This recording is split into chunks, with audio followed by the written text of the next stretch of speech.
coming to get you, Barbara. Ever played Skin the Cat? Someone's in the back seat! Tell me where you are, John! Wolfman's got narc! Hi guys, my name is Barry and welcome back to the channel. I have, or I think I have, Darren, who has just went blank. I've got Darren from the Slaughtered Lamb with me. Darren, are you there? I am, but I'm having troubles with my camera, so I'm going to switch to my. There we go. On my back now. This is my. I can see you now. Yeah. Yeah, this is my webcam on my monitor. But my regular camera's blanking out. It did it when I was recording an episode with Frank yesterday. But we seem to be okay, right? We're fine. Absolutely. Okay, I can hear cool. you and I can see you. Perfect. So how are you today, Darren? I'm good. I'm a little fragile. I spent the night celebrating my wedding anniversary last night, so I'm a little fragile. But I'm looking forward to this because it's only we're only 5-6 days away. Yeah, less than a week away now to For the Love of Horror. So obviously this video is mainly about For the Love of Horror. So it's in Manchester. It's on Saturday the 11th. Yeah, Saturday 11th to Sunday the 12th. I'm only going Saturday the 11th, and I'm going to the after party on Saturday night. Are you going both days or just one day? I was going to do, but now I'm not because I just need to be. I've got to be in work on the Monday, so I'm going to. I'm going up from Thursday. Yeah. Because we're doing a screening of Thanksgiving at the a cinema nearby for the Love of Horror. So that's going to be really exciting. It's going to be the first screening in the UK, and I think tickets have flown. You know, it's a free screening as well. Yeah. So there'll be a lot of influencers there and things. You're going to come along yourself, I believe. I am. Yeah, Friday night. Yep. So that's going to be really cool. That's at 10 o'clock on the Friday night. And then, the full day on Saturday and the party as well. Yeah. When does Thanksgiving come out wide? The 17th. 17th. So we've got a good week. Well, just less than a week before. Yeah, that's good. That means I'll get a review out for it when I get back, and at least I'll get it out there first thing. I think it will be embargoed, but we'll know more about that this week. But yeah. I'll let you know the details. But I think they're encouraging people to tweet and post photos and stuff. So, but it'll all be self-explanatory on Friday night. So I'm looking forward to it. It's going to be fun. It'd be great to see it with a big audience, you know. Yeah, because just seeing it with kind of like-minded people. One thing I do like is I don't mind the embargoes. You know, if someone says embargo to this date, one thing I like to do is schedule things on my YouTube channel. Like I've got things scheduled for the rest of November. It's been shot, it's been uploaded, and it's set ready. So at least if they say your embargo is until the 16th of November, I'll have it shot, edited, uploaded, scheduled, and ready. And that's ready to go. Makes me feel better. Yeah, so I don't have to worry or rush or anything like that. So that's kind of a good thing to do. So it'll be good to do that first before we do For the Love of Horror on the Saturday. So it does feel like more of an event because we're doing two different things. Yeah, absolutely. But anyway, it's going to be the guest list. I was looking at the guest list last night, and I forget how many quality guests they've got this year. Yeah, so I'm going to read them all out just now. So the guests, obviously, top bill is always Kiefer Sutherland when he comes. So we've got Kiefer Sutherland, Jason Patrick, Alex Winter, Billy Worth. All of those guys are in the Lost Boys, of course. We've got Lou Diamond Phillips, Tim Capello, who's a mainstay. He comes every year. G. Tom Mack is coming. He's the one that done the music for the Lost Boys. Yeah. Brad Dourif. Brad Dourif would be a big one. I don't think he's been before. Yeah, that's a good one. That's a really good one. Yeah, we've got Fiona Dourif as well, which will be quite cool. What's that's his daughter, I take it? Yeah, that's the daughter, yeah. What has she been in before? I saw that and I thought, I'm racking my brain now to think what she's been in, but I've only ever seen her in the Chucky movies and the Chucky TV show. Oh, so okay. So the first movie I saw her in was The Curse of Chucky. Right, okay. Have you seen that one? Yes, a long time ago. But I'm yet to watch the TV shows, which everybody tells me they're quite decent, right? I don't know. I refuse to watch them. They Oh, look as really? bad. They look as bad as Seed of Chucky. So I just don't. I don't want to get involved in that stuff. So yeah, I'm not gonna. But yeah, Fiona Dourif is. I've only seen her in Chucky. We've got Dana De Lorenzo. Now I've never seen Ash versus Evil Dead either, but I think she's in that. Okay. Yeah, that's right. Yeah. Yeah, we've got Ray Santiago, who's also in Yep. Ash versus Evil Dead. Alyssa Sutherland, well, I think she might get a big Q. She's the maggot mummy from Evil Dead Rise. That's right. Yeah. Costas Mandalore, which is That was obviously a late addition, wasn't it? Yeah. Which is, I think, it's a really good addition. Because there's obviously umpteen Saw films that he's done, and I think did he pop up in Saw 10? I think he might have done briefly, might he? Yeah, spoiler alert for anyone who's not seen it. So yeah, him. We've got Lauren Lavira, who follows me on Twitter, which is quite cool. She's in Terrifier 2. Yeah. She plays That's Sienna. a good one. Yeah. Also Terrifier 2, we've got Elliot Fullman, who's a little brother, and Leah Voicey, who does the music scenes in Terrifier. James Jude Courtney. Nick Castle. Heather Donahue from the Blair Witch Project, and Michael C. Williams, but we'll get to Josh in a minute. Eduardo Sanchez, who directed the Blair Witch Project. We've got Quinn Lord. I don't know who that is. Do you know Quinn Lord? Quinn Lord. Name rings a bell. Let me have a look. Quinn Lord is he Sam in Trick or Treat? Really? Yeah, he was. Yeah. Oh, I guess so. Yeah. Oh well. Yeah, he is. Yeah. He might be a good one. John Jarrett is there. He'll be an interesting one. He plays Mick Taylor from Wolf Creek. Don Shanks. Yep. Tom Morga. Douglas Tate, of course. Derek Mears from Friday the 13th. Claire Higgins will be there from Hellraiser. Jenna Jameson will be there. Don't know who that is. Jenny, you don't know who Jenna Jameson is? Nah, I'm only joking. I was going to say, everyone knows who Jenna Jameson is. Sorry, I've got a bad cough. We've got William Forsyth. He'll be there. Chris Sarandon will be there. That's a good one. Yeah. And at the moment, we've got Patty Mullen. Although we discussed this before I went live, Patty Mullen mentioned on her personal Facebook that she's not going to be there, but she's not been cancelled on the website yet. So, unless she changes her mind again, I don't know. Yeah. But all the guests are of a certain level, aren't they? They're all kind of, there's no real, like last year there was a number of kind of, I guess, I don't want to name any names, but some kind of lower tier guests there. But this year they're all kind of pretty solid announcements, aren't they? Well, there's 6 official cancellations, and I would say all 6 of them would be top tier. The cancellations we've got are Ali Larter from Final Destination, Rose McGowan, of course, Tatum. Yeah. Lynn Shay, she would have been a good one as well. That would have been great, yeah. And Ray Wise as well. That would have been a good double photograph, like Ray Wise and Lynn Shay for Dead End. Yeah. Clint Howard is cancelled.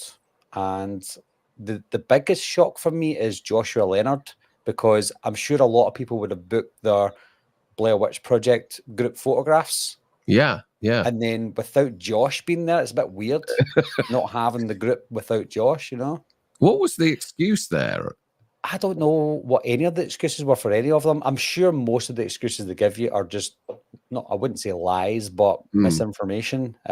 Sometimes it's about double booking or not well or just can't be bothered. Mixture of 3 of them, but I don't know for sure of any of them, to be honest. So I kind of get it with Lynn Shay because she's really quite old now, isn't she? Yeah. But yeah, I didn't realize there was so many. I guess that's been kind of over time that's happened. But I think the more recent ones are Lynn Shay, aren't they? And Patty Mullen if she doesn't do it. But haven't they done like photo ops with Patty Mullen in the gear and everything? Yeah, yeah. So she wears the Frankenhooker stuff. Yeah. Yeah. So yeah, I think that would be a shame if she cancels, because I think she's a like a personal favorite for some of the B horror fans out there. Yeah. Because Yeah. obviously Frankenhooker's not a massive horror movie, Hmm. but for her, it's it served her well. Yeah. I mean, it's known, isn't it? I mean, I must admit, I saw it years ago, and it wasn't one of my favorites by a long shot. Yeah, But no, it's fun. It's fun. yeah, I quite liked it. Yeah. Have you booked anyone to see or photograph? I haven't yet. I kind of. This is the awkward thing.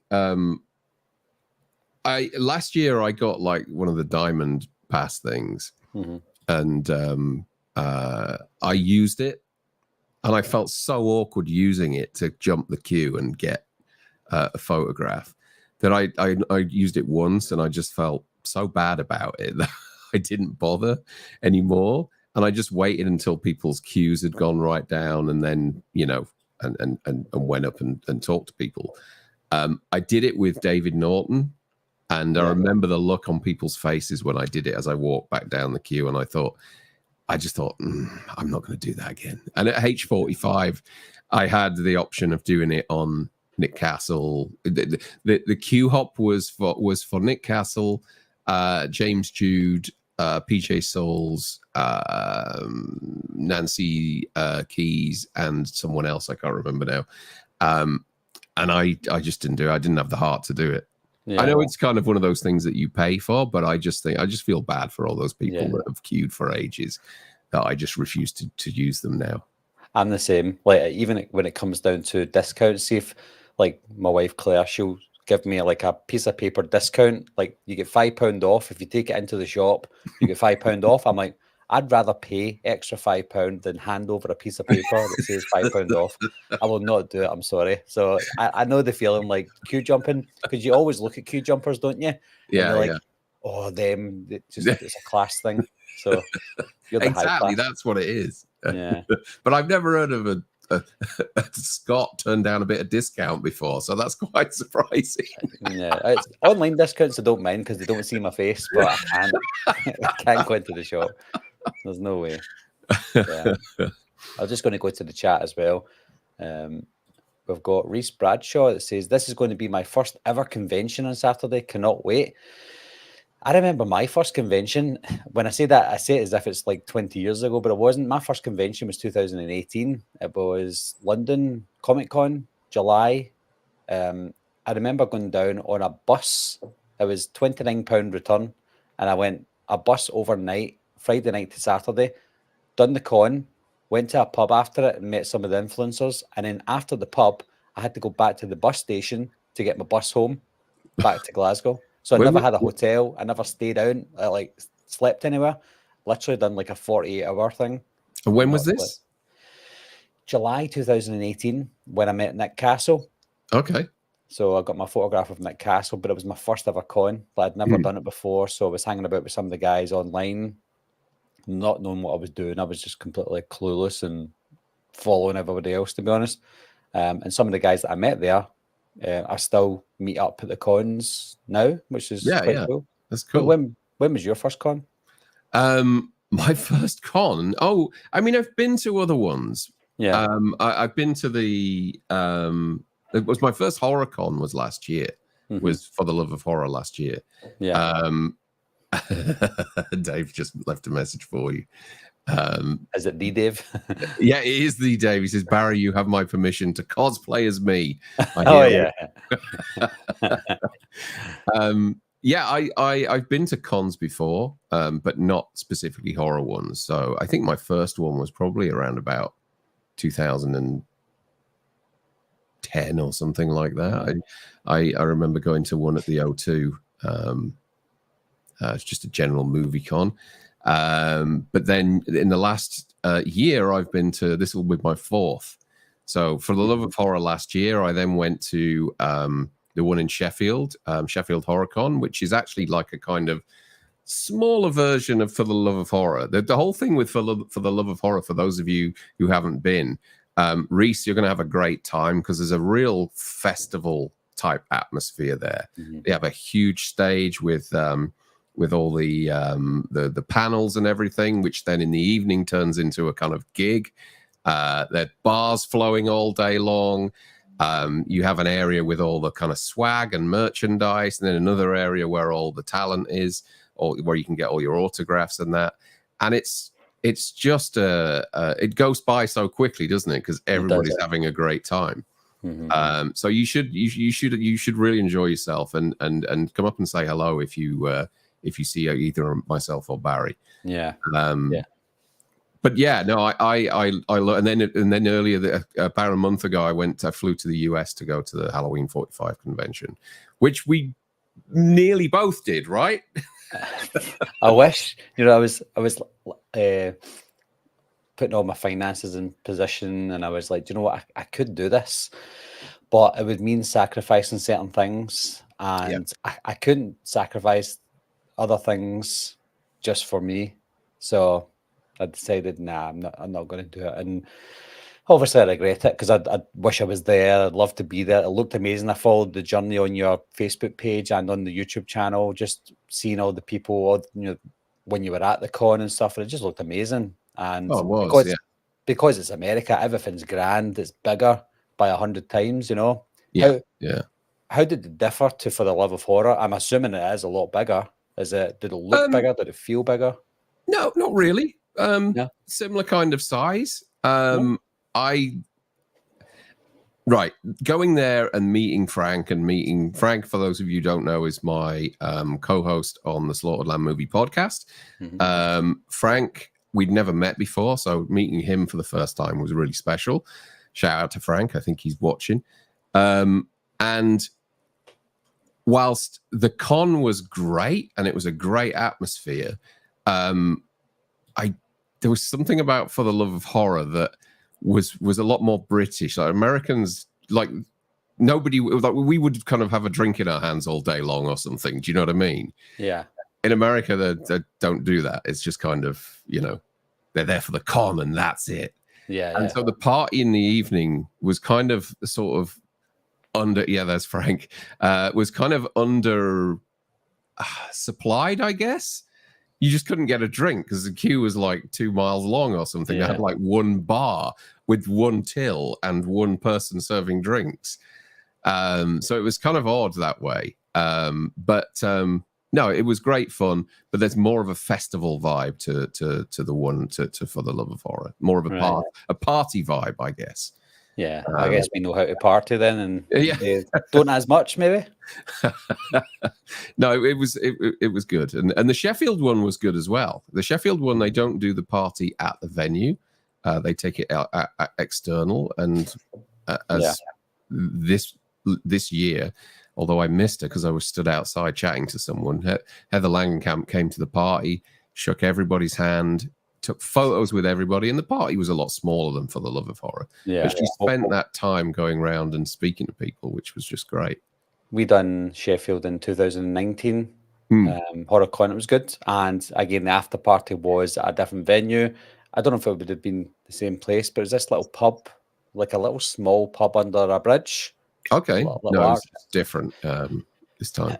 And it was Sean Pertwee came. So we were drinking with Sean Pertwee, and I can't remember her name. It's Jennifer something from Dream Warriors, the one with the spiky hair. Oh Dream yeah. So she came and she was steaming, and she was like coming on to all the guys. She was like, "Hey," really?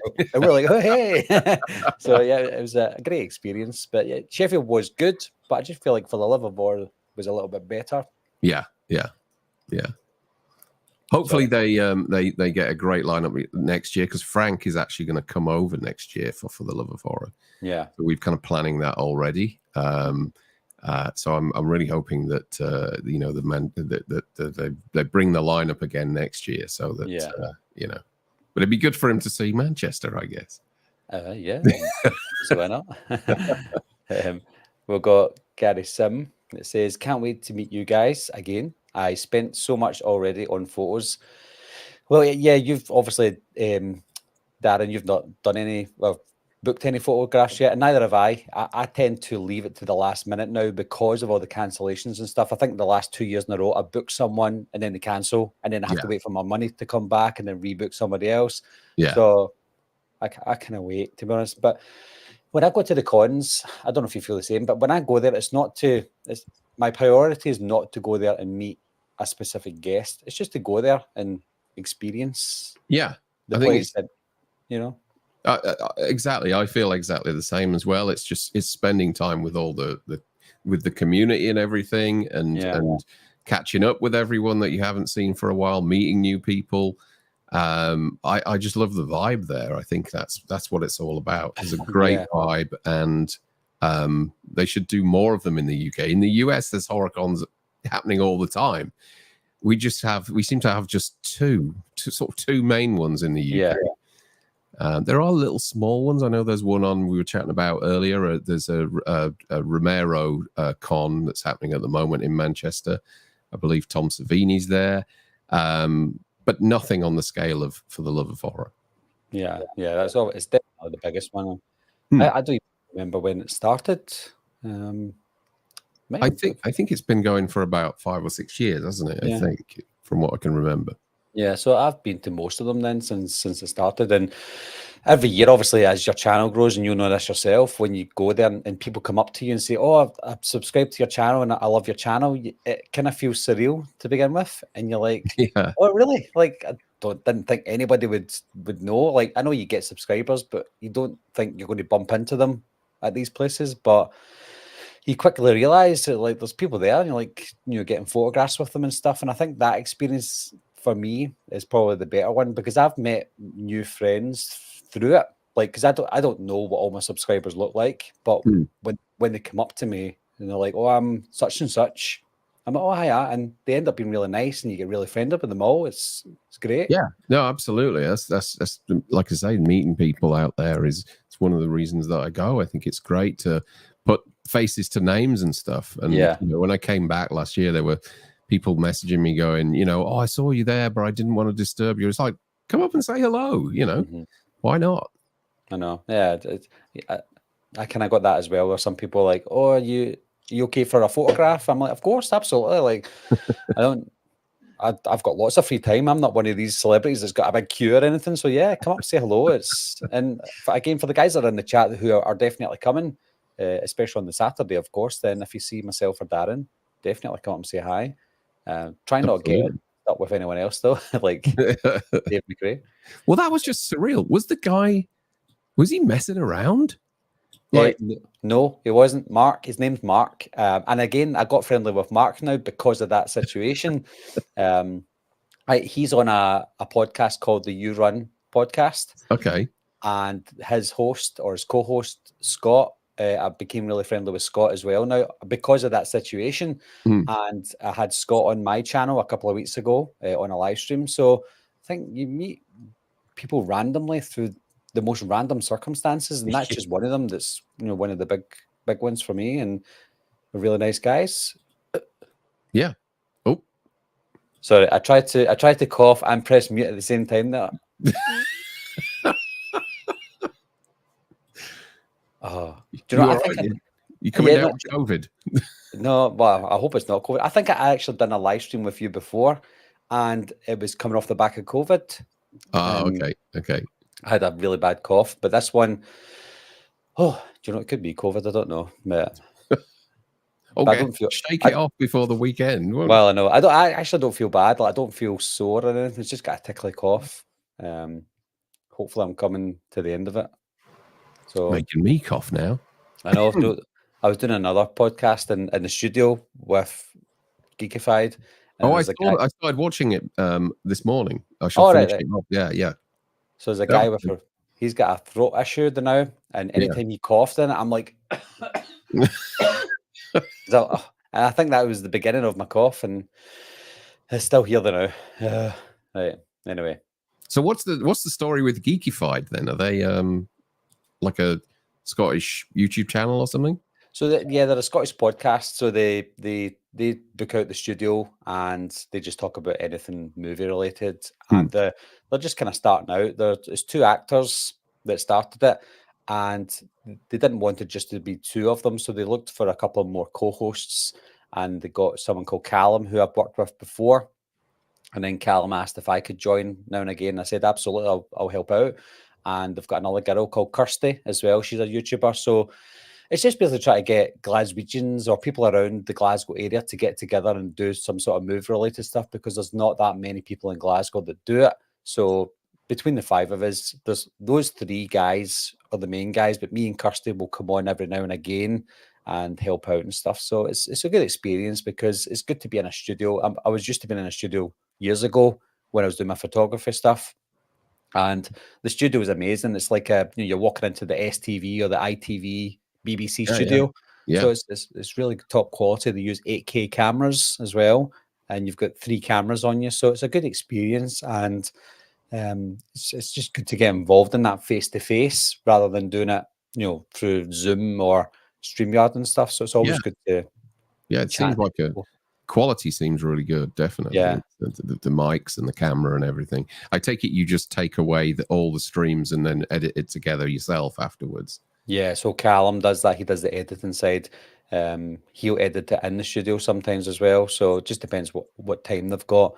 But if you can get the studio to do the editing, but it costs more money. So if you can do it yourself, it's easier to do it yourself anyway. So yeah, it's something I'm getting involved in with them, and it's just kind of a side thing for me, and it helps them as well, because I give them information and my knowledge, what I think works well and stuff. Yeah. Cool. So yeah, that's just another kind of side thing. They were going to try and come to For the Love of Horror, but it was too late. They decided too late, and all the tickets were gone. So yeah, it's sold out. They're going to have across the weekend, the footfall, when I was chatting to them the other day, is around about 14,000 over the weekend, which is just incredible, isn't it? Amazing numbers. What was the numbers for H45? Do you know, roughly? The Saturday was incredibly busy. I don't know. I actually did ask somebody, and he said, "Oh, I don't like giving out those numbers." But the Saturday was really rammed. Sunday, not so much. But still, over the weekend, Nick Castle never had if you were waiting around for Nick's queue to disappear, that wasn't going to happen. The same with James Jude Courtney, and the same with Ryan Campbell as well, who initially I thought, is this a gamble putting him in the con? There's so many people that were scathing about him. Yeah. But there was nothing but love for that guy all weekend. He had a queue all the way down the other side of the convention center. I think they actually put him in the wrong place because his queue was quite awkwardly snaking around. Yeah. But yeah, they the way they set everybody out was in films. So you had all the H1 people together, all the H2 people together, 3, it was just laid out like that. And then all the Rob Zombie people were on the outskirts of the building in the corridor, and not actually inside the actual arena itself or conference center. But yeah, it was interesting because when I walked in, people like Adrian Barbeau and Dee Wallace and that were on the outskirts. They didn't even get into the arena. And they were the two of the main people that I wanted to actually meet, because 1, they don't really come to the UK, and 2, both of them are kind of getting on a bit now, Yeah. So yeah, it was really nice to meet those 2. I actually saw Adrian Barbeau in 2018 when I got Nick Castle's. Oh, really? Yeah, because it was over. Nick. Yeah, she came over for that. So it was Nick, Adrian, and oh my God, Mustache. Oh my Atkins. God, Atkins. Jeez, it worked. Atkins. So yeah, the 3 of them are sitting together. And when you look at them then, 5 years ago, you're thinking we'll never see these guys again. Yeah. But luckily, Nick Castle came back, and he's coming back again. So yeah, that's not too bad. And Nick Castle just looked, incredibly healthy, and there didn't seem to be. I think he's 75, 76, something like that. He looked great. He looked fantastic. Yeah. And even Atkins as well, who's 80. This is weird. Whenever I Google how old is Tom Atkins, I get sometimes 2 different answers to it. How old is Tom Atkins? Was he not born in 35 or something like that? Well, it says here 87. Right. He's 87 years old. Yeah, he was born in 35. Yeah. Yeah. So the guy's pushing 90. By the time H50 comes round, and he apparently does want to do it, by the time that comes round, he's going to be 92. And when we did the earlier, we went for the drinks with Atkins, did Frank and I, and we did the earlier sitting. So there was like a sitting between 8:30 and 10 or something, and then 10 till 12 or something afterwards. So we did the earlier sitting because Frank needed to fly out in the morning. And apparently when the evening session, the late session with him ended, he turned around and waved at everyone and said, "See you at H50," and walked out of the building. So he has all intentions of being there. And even Sean Clark said that as well, that he wants to make it to H50. That's not bad. Then you look at him. Yeah. He was great. He was in such great health. We were talking about Lynn Shay not turning up. Maybe it's because she's maybe getting a little bit older and stuff, but she's like 8 years younger than. So if Tom Atkins can make it, then nobody's got any other excuse. Yeah, because that guy's old, you know. Yeah. We've got. Yeah, Eva says Ali Larter was also in Heroes and Resident Evil 3 to 6. That's right. So, so she's obviously not coming. And I think I've got a Heroes tattoo. So, really? Yeah. Did you not know that? I didn't know. No. I can't even show you.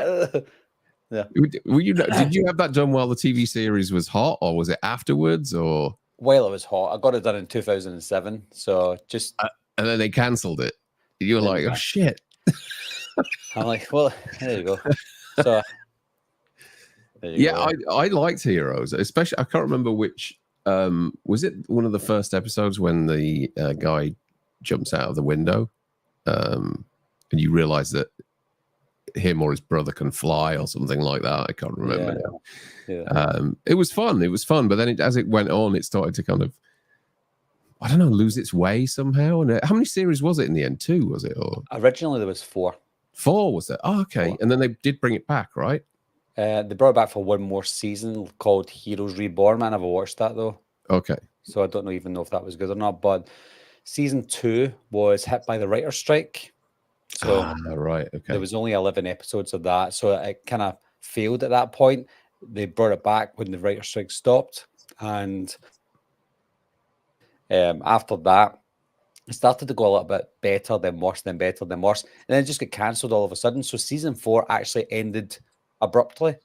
So there's no proper ending to season 4. So I think I look back on it fondly because it was overall a good show. But I think with the way it ended and the way some things happened in it, some people think, nah, it's not that good. So, but lesson learned. Don't get a tattoo.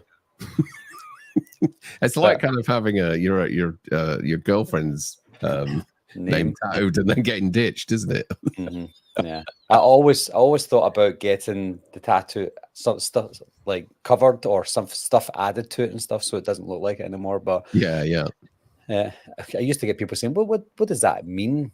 And I'm like, "Oh, it's from a show called Heroes, but it means God send. It means God brings power to the person that holds the symbol." Basically, what they say in the show. Yeah. So it's still got a meaning anyway. So you can't like change it into a massive thorn tattoo or something like that on your. Yeah. Well, I'd rather have this than the thorn tattoo. I don't know about you. Oh yeah. No, I'm not a big fan. I think Frank's got a thorn tattoo on his wrist. Has he? I think he has. Yeah. Oh well. I don't feel that bad now. Did they get it after? Like, did they get it recently, or did they get it when? I don't know. I've noticed it, and I've never. I think I said one time, is that thorn tattoo or something? Yeah. I don't know. Maybe if he's still in the chat, maybe he'll explain himself. But I would imagine he got it when the movies were around, rather than years later. Yeah. Well, Dustin said, "Hey Barry and Darren, happy Sunday. Happy Sunday. I met Kiefer in Santa Cruz where Lost Boys was filmed, and they did a screening at the beach and had a custom poster made up. He was there, and I got him to sign it. That's quite cool. That's actually cool. Going to a place where they filmed the movie. We had a couple of years ago when Kiefer was at For the Love of Horror. They had it was quite big, a big stage thing. It had Is it Santa Cruz? Oh yeah, Yeah, So it had Santa Cruz, the Welcome to Santa Cruz sign. So they had that in the background, and people were getting the photographs there. It's quite cool. I always get Santa Cruz mixed up with Santa Mira from Halloween 3. That's right. Yeah. So yeah, but obviously if you're going to the actual location where they shot it and get a photograph of the star, that's quite cool, isn't it? That is pretty cool. Yeah. So did you meet him the last time he was at For the Love of Horror? No. So he was supposed to be there Saturday and Sunday, and the last minute, if I'm thinking this is the case, the very last minute he cancelled the Saturday and only came on the Sunday. So people who booked their group shots with the Lost Boys didn't have Kiefer Sutherland in them, so they had to wait until the Sunday to go back to get their. But some people only booked the Saturday, like me, so they didn't go on the Sunday. But then I think people had to go, all right, I'll need to book Sunday now so that I can go and see Kiefer Sutherland. Is a quite smart marketing ploy, but I don't know how or why that was the case. I don't know if it was late.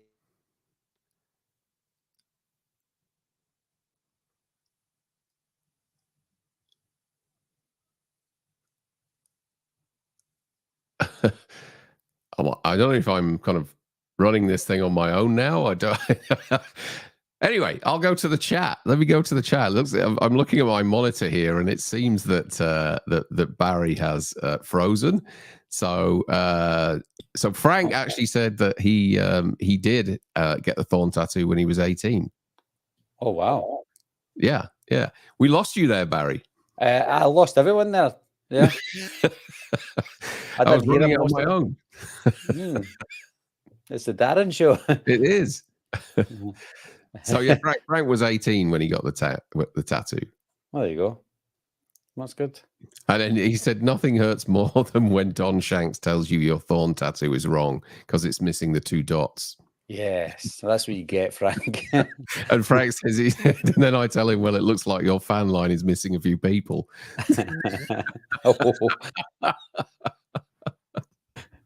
That's terrible. It's true though. Was his queue not big? No, it's kind of, it's one of those things that Frank and I are just like a private joke, because every time Frank goes to a con and Don Shanks is there, there's no one queuing for him, bless him. Nick and Dick Warlock have got these huge queues, and Dick Warlock's queue at H45 was insane as well. Yeah. And Don Shanks is kind of sat there with nobody queuing. So Frank went up to him and to talk to him, and bought a signature as well. But I said you should have gone up there and asked where the queue for Nick Castle was. Me? No, Frank should have done that. So what, me? But yeah, no, it the H45 as well. He had a few people going up to him, and he's smaller than what you think as well. I don't know whether I don't know whether he's kind of, as he's got older, he's kind of shrunk a little bit. But I imagine Don Shanks to be, like 6'4" or something like that. He's not. I mean, he's fit. He's ripped, absolutely ripped. But he wasn't as tall as what I imagined at all. Yeah, I've seen people posting photographs with him, and they were all taller than him. Yeah. Even when you see the group shot of all the Michaels, he looks really, really small. Yeah. So maybe at his age, look at Sylvester Stallone. He looks tiny now compared to his daughters. Yeah, they might be tall, but he just looks so small. So yeah. I think you do shrink for definite. Frank says Don Shanks was serving soup at H45. Well, he's coming to For the Love of Horror, so we'll see if his queue is any bigger. Gary Sim said, I have Derek Mears, Alyssa Sutherland, Laura Lavira, Brad Dourif, Costas Mandylor photos for Saturday, Nick Castle, James J. Courtney, and Don Shanks for Sunday. Gary, you've got more money than sense. buy me a beer on Saturday night, Gary. Or a vodka Diet Coke, please. Now I feel really tight. Do you know what I mean? Because I haven't booked anything. See? Yeah, but as I said before, I'm not a massive fan of paying people to be nice. Do you know what I mean? I'm not a massive fan of that. I tend to go for the older ones that maybe not going to be around much longer and are kind of a little bit more grateful or something. Do you know what I mean? Yeah. And if I do get anyone this time round, I think I think if there's an opportunity to do, although I've got Nick Castle's signature, I've never actually met him. Mhm. If there's an opportunity to go up and have a photo with him or something like that, then I might do that. Yeah, he's a nice guy. Oh, you know what else Gary said? I have a diamond pass for Saturday. He's one of those guys. He's a queue jumper. I've just gone to the Dave McRae one there. I don't know if that is Dave McRae, by the way. Yeah, it is. Yeah. Because he knows that story. I've told him about it. Oh, right, okay. Because there is another guy called Dave. Well, he pretends to be Dave McRae with that image. Oh, really? He comments on a lot of people's live streams. Yeah. And people are like, oh, Dave McRae's in the chat. And then you click on it, he's got no subscribers. Yeah, I fell into that trap one time with Frank when we were doing a live stream, because Dave's a mod on our channel, and I noticed that his wrench had gone, and I was like, "Oh, Dave, your wrench has gone. Let me put that right." Oh, and then I realized I made a troll, a fucking moderator on the channel, and he just deleted everyone. He deleted everyone off the stream, and so there was just him. Private chat then, and he was just kind of like laughing as well as he was doing it. He was typing in ha ha ha ha.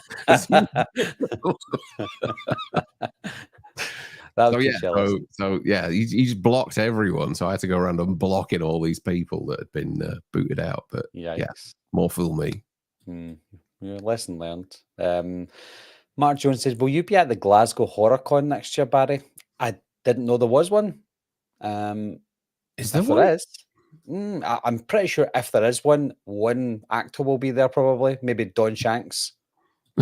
But I didn't know there was one. Let me just double check.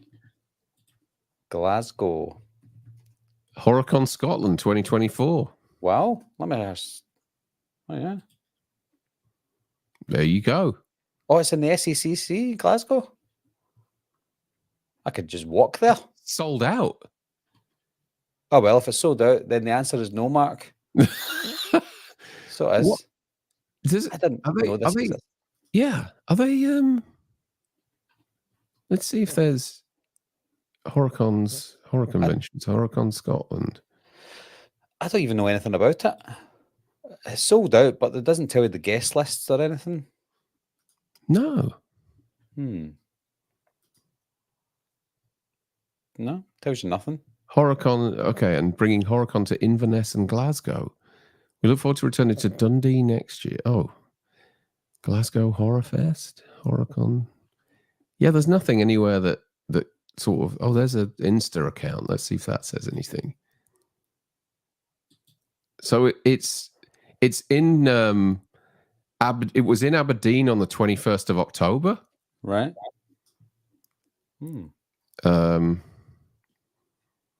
I don't know if it's just traders. I think it might be. Oh, wait a minute. Guests. Brett Wagner. What? He plays the stuntman for Leatherface in the remake. Okay. So that's literally one guest who's a stuntman for the Texas Chainsaw Massacre remake. He's the only one that's been announced. Yeah, guest Brett Wagner, the lost Leatherface in costume. So he's going to be in costume as well. And yes, there's a lot of traders there. I'm guessing it would be fun just to go and. Well, if it's round the corner from you, then why not? Yeah. If it's sold out though, then it's a no. 21st of September. How can you not heard of that? I don't know. You've been traveling down to Manchester every year, not knowing there's one on your doorstep. Well, I'm on the Northern Frights website, and you can actually still book tickets for it. For this year? 2024. For 2024. Okay. Yeah. Okay. It's £24 for early entry or £14 for normal admission. Suppose it's not that much money, is it? No. I might actually check it out closer to the time if it's still not sold out, and if more guests maybe come. I was going to say it'd be interesting to see if you can see who went to the ones this year. Yeah. You think they'll try and get people like Shauna McDonald from The Descent or something, like Scottish actors? Yeah. I mean, if they're pushing for guests, I'll go as a guest. You might well be the most famous person there. Yeah. If it's me and Brett Wagner, then hopefully I'll have a bigger queue than Brett Wagner. 11. Which Texas Chainsaw was it? 2003, the remake. So he was a stuntman. Wow. Yeah. Where it says a stuntman, it doesn't say stuntman. It just says guest Brett Wagner, the lost Leatherface in costume, and you see a picture of Leatherface closing the door with the 2003 costume on. Yeah. So I'm assuming that he must be like the stuntman. I don't know. Oh, I've got some of the. Okay, so this year they had Craig Conway from Dog Soldiers. They had Craig David Dowsett in the Winnie the Pooh outfit. Lovely. They had all the. It looks like all the Hellraiser, the Cenobites, apart from Doug Bradley. Was that for the Inverness one? Aberdeen? Yeah. So maybe they'll add to it later. I guess you have to start somewhere as well. Like if they're going to start in Glasgow, then try and make it bigger every year. Yeah. So that's quite cool. Yeah, I didn't know about that. It's mainly Winnie the Pooh, the Cenobites, and one of the Dog Soldier guys. That's it. Yeah. So it's mostly all British. Like, I don't think anyone will fly over from the US to come to it. Probably not. No. Yeah. I don't think that's as big. It's not a big one yet. Dustin said, "Can't believe they were convinced Barry was Dave." It was still a. I was stood there. And I know. This guy's going, "No, don't take the piss. You're Dave McRae. I know you." I'm just like, I don't know if you're being serious. And then he came up to me again later on that night, and he's like, "You're Dave." I'm like, "You're serious?" Oh dear. So I was going to ask you, you did see When Evil Lurks, didn't you? I did. Yeah. I haven't watched your review yet. So what were your thoughts? I haven't done a review for it. Oh, I haven't. Oh, you haven't. Okay. No. I don't think I will. I thought it was really good. One thing I always prepare myself for is disappointment. So I see people online saying it's the best horror movie of the year. So I say to myself, right, I'm prepared for this not to be anywhere near the best horror movie of the year. And it's not quite the best horror movie of the year, but I will say it's probably the most shocking horror movie of the year. And I was pleasantly surprised overall. I thought it was pretty good. It looked great. Acting was amazing in the film. And the story was interesting as well. And after I watched the film, I looked into it a bit more, and I read that it was set in a post-apocalyptic world. I didn't get that vibe because there was like a residential street in the film that people were living.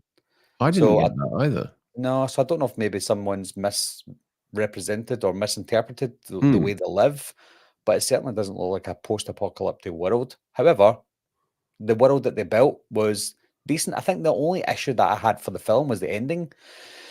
I think the ending was left too ambiguous, and I don't mind ambiguous endings, but I just thought, right, where's this kid going? I think it's what do you interesting. think about it? Well, one, I did think it was the best horror film of this year so far. What would you say is? I don't want to spoil it. Okay, you're going to do a ranking. Yeah, I always do top 10 horrors of the year. But I will tell you this: Scream 6 is hanging on for dear life in the top 10 right now. Okay. It's hanging on to number 10 at the moment, and I'm sure it will leave shortly. But it's hanging on for dear life.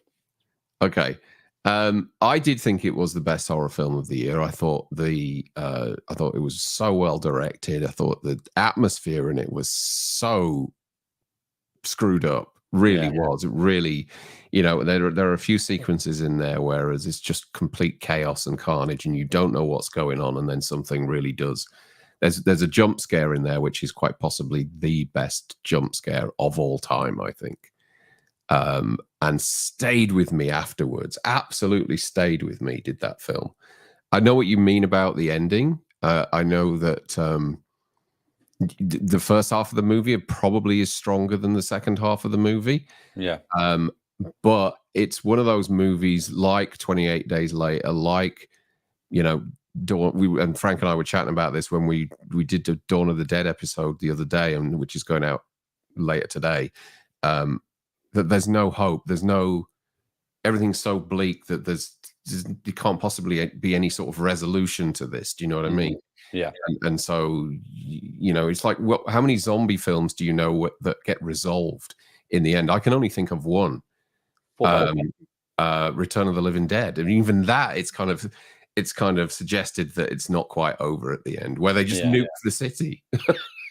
But everything, all those kind of films like that, where there's breakdown in society and everything, they never seem to resolve them. And it was the same with this film. I just thought it was terrific, and the makeup in it was stunning. I haven't seen his other film, which apparently is on Shudder as well, called Terrified, which came out a few years ago. But I'm gonna have a look at that. I'll need to see that as well. I heard good things about that too. Yeah. But there's a scene in When Evil Lurks. It didn't hit me hard because I've not experienced it myself. But obviously, you've been from the UK, you'll understand this. But we've got the issue just now with the XL bullies in the UK. And seeing a scene like what we saw in the movie, I was just like, oh, I wasn't expecting that. Yeah. And it did last longer than I expected it to last, So there's some shocking moments in the film.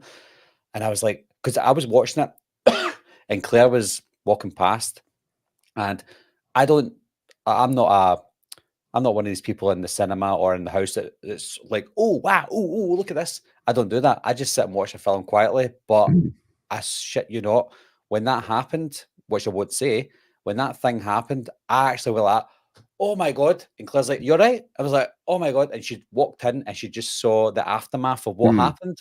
And she's like, what the hell are you watching? And I'm like, I don't know. I couldn't believe what I was watching, and I couldn't keep my eyes off it either. I was blown away. So there was some amazing moments in the film, some really heartbreaking moments, some hard-hitting moments. But yeah, it's definitely one of the best of the year. It just wasn't the best for me. It was because of certain things. Yeah, that particular moment was both me and my wife were watching it, and the two of us, and I did exactly the same as you did. Was like, I think I shouted, "Oh shit," or something like that, and I leapt off the sofa because there's so much going on in that moment that you're waiting for something to happen, but you're not sure what it's going to be. And when it does happen, you can't quite believe they do what they've done. And it tests people's boundaries in terms of horror, what is and isn't acceptable, I think. And what they did, if that was a UK film or a US film, then I think there'd be a lot of trouble over that. Yeah. I think it does go too far. But the way that it's handled and the aftermath kind of grounds it a little bit afterwards. I don't want to spoil it. Do you know what I mean? Yeah. You know what happens later on. And so it doesn't make it kind of sort of pulls back the impact of it a little bit, I think. I know what you mean. Yeah. It's almost like what you've seen doesn't matter because of what happened after it. Yeah. It's undone a little bit, isn't it? Yeah. And then there's other scenes in the film that you just like, again, I won't spoil it, but someone's driving down the road and sees someone walking down the road. And I'm like, I had to look twice. I'm like, that's not what I think it is. And I'm like, how do you react to something like that? So it's such a grounded movie with unrealistic aspects of it. Yeah. But the unrealistic aspects felt so real because you felt like you were watching something real. And I think with foreign horror films, I feel like when I read the subtitles, I connect with the characters more because I'm reading every word, and I feel like I take it in more. It's almost like you're reading a book and watching it at the same time. It's true. A film. I agree exactly 100% with what you've said there. When I'm watching a subtitled movie, no matter how dense it is, I seem to follow them a lot easier than I do a regular movie. Yeah. Yeah, because I don't know, it just kind of sinks in a lot more, I think. Yeah. And I agree with some people. You know, it's difficult sometimes to watch subtitled movies because you're trying to concentrate on two things at once. And Yeah. but it just thing is that over time you get used to it, and you learn that there's so many good foreign language horror films out there. You know, remember that the period during the sort of mid 2000s when France were just churning out these incredible horror films all the time, Frontiers and Switchblade Romance and Inside and all this stuff. There was just some great stuff. Oh, Martyrs as well. I mean, Martyrs is a tough watch, but still great original European horror content. You with the work that you do outside YouTube, I don't know if you know this, but Switchblade Romance, great film, of course, and it was called Hot Tension or Haut Tension in France. Yeah. And in the US, it was called High Tension, of course. Yeah. It's been repackaged in the UK now as High Tension. Have you seen that? Yeah, Second Sight. I've just ordered it a few weeks ago. Second Sight are bringing out a 4K version of it. Yeah. So why is it called High Tension now? I'm not asking you why, as if you know the answer, but why do you think that? I don't know. I just think I don't know. Maybe. I honestly, I don't know. Maybe they found that over the years people relate to High Tension more than they do because that's what it's called everywhere else. Yeah, apart from the UK, you know. But another great film, and it's good. I remember listening to. It's a shame that the film was meddled with by the filmmakers, and so Alexander Aja didn't quite get to do what his vision was, and so he's kind of, you know, you could argue that a lot of it, when the reveal comes, doesn't really make much sense. Yeah. But you know, it's one of those films you're either going to go with it or you're not, and I went with it because I think what had come before that reveal was just so intense and so creepy and scary. Yeah. That I loved the film. I thought it was I love it too. Great.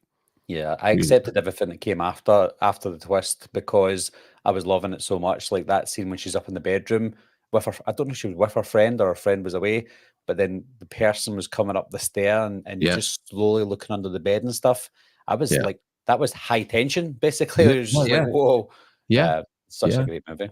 And the bit that gets me all the time is when the guy's head is, I don't know if it's a guy or a girl now, I'm trying to remember, when the rails on the banister, the head is through them, and he just moves that massive piece of furniture along and takes the head off.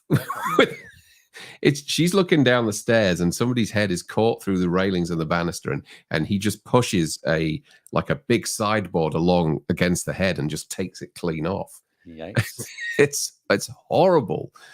But yeah, but Alexander Aja is just, you know, the Hills Have Eyes remake, the Piranha remake, Crawl, which I think is a really underrated film and deserved to do a lot better than what it actually did. He does great horror, really does. I've never seen Horns. Have you seen Horns?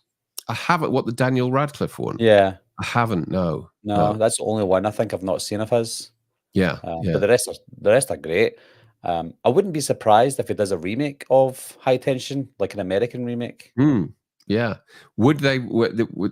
I mean, the problem there is though that, like over here, the ratings board in the UK, they're never going to cut violence or horror unless it becomes sexual or involves kids or something like that. But if they remade High Tension in the US, I doubt a lot of that they'd have to sanitize it, right? Yeah, well, I don't know. Unless they released it unrated like the Terrifier films. It might be something similar to Funny Games, where the director done his own version and then he done an Americanized version a few years later. Yeah. So it could be something like that. But again, I've never seen the original Funny Games, but the remake Funny Games was still good, and I don't think they cut that much to make it different. Funny Games is a funny one, to be honest, because I preferred the original. This Funny Games is the one where it gets so far and you think it's a happy ending, and then it just rewinds and you get the gut punch ending, right? Yeah. And the original version of that is devastating, absolutely devastating, because that trick, you've never really seen it before. Whereas when the US version came out, and I think was it who was in it now? Naomi Watts and Tim Roth. That's right. Yeah. It didn't have the same impact with me, right? Because it's a very sort of European thing to do, what they did. And so I didn't find it worked as well in the American version as what it did in the was it French? I'm trying to remember now. The original. Is it Scandinavian? I think Scandinavian. Yes, Swedish or Finnish wasn't it? or something. Yeah. But another great horror film that probably has been overlooked by a lot of fans. Yeah. We've got another comment from Evil Alex. It says, never been to a con. Would feel weird to approach stars and ask for an autograph or photo. How you guys felt meeting a star for the first time, and who was it? Do you know, I'm similar to Evil Alex. Like, even though I've been to a few cons now, I still feel weird to get up to someone and saying, hi, here's money for a photograph. You know, it feels like I'm lowering myself by doing that. I feel like I shouldn't need to do that. But I get nervous all the time. The only person I didn't get nervous with, or people I should say, are Scout Taylor Compton and Danielle Harris, because they were the only stars that I paid for a photograph with well, in fact, I'll tell you another one after that, but they two were like this to me, come on over. And I'm like, oh yeah. So I got a photograph with both of them like this. But they were amazing. Like, it's almost like they love to be there, and they were happy to be there and get photographs and say hello and smile.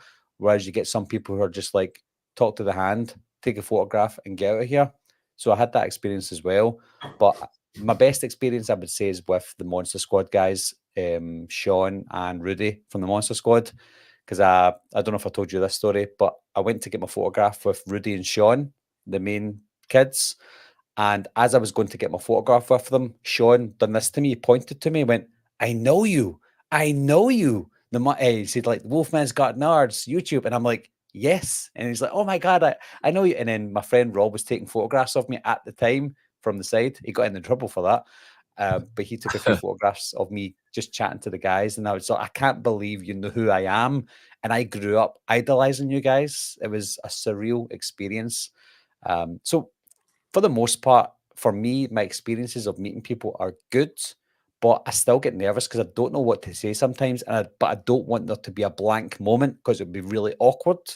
Yeah. So what about yourself? Have you had good and bad experiences?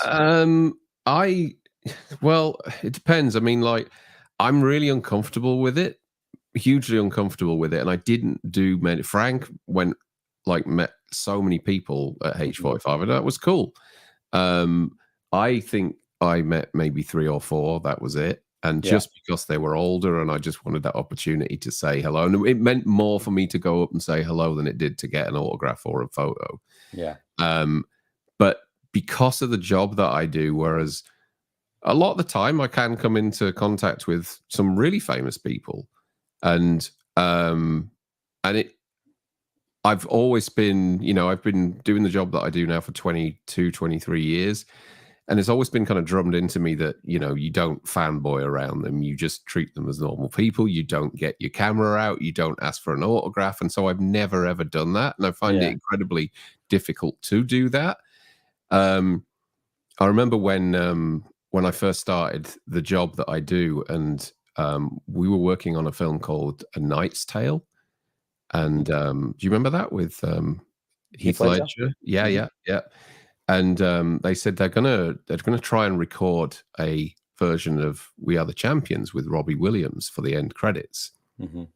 And I said, "Oh, okay." And they said, "Well, we need to show it to Robbie Williams because he's going to join the remaining members of Queen and re-record this."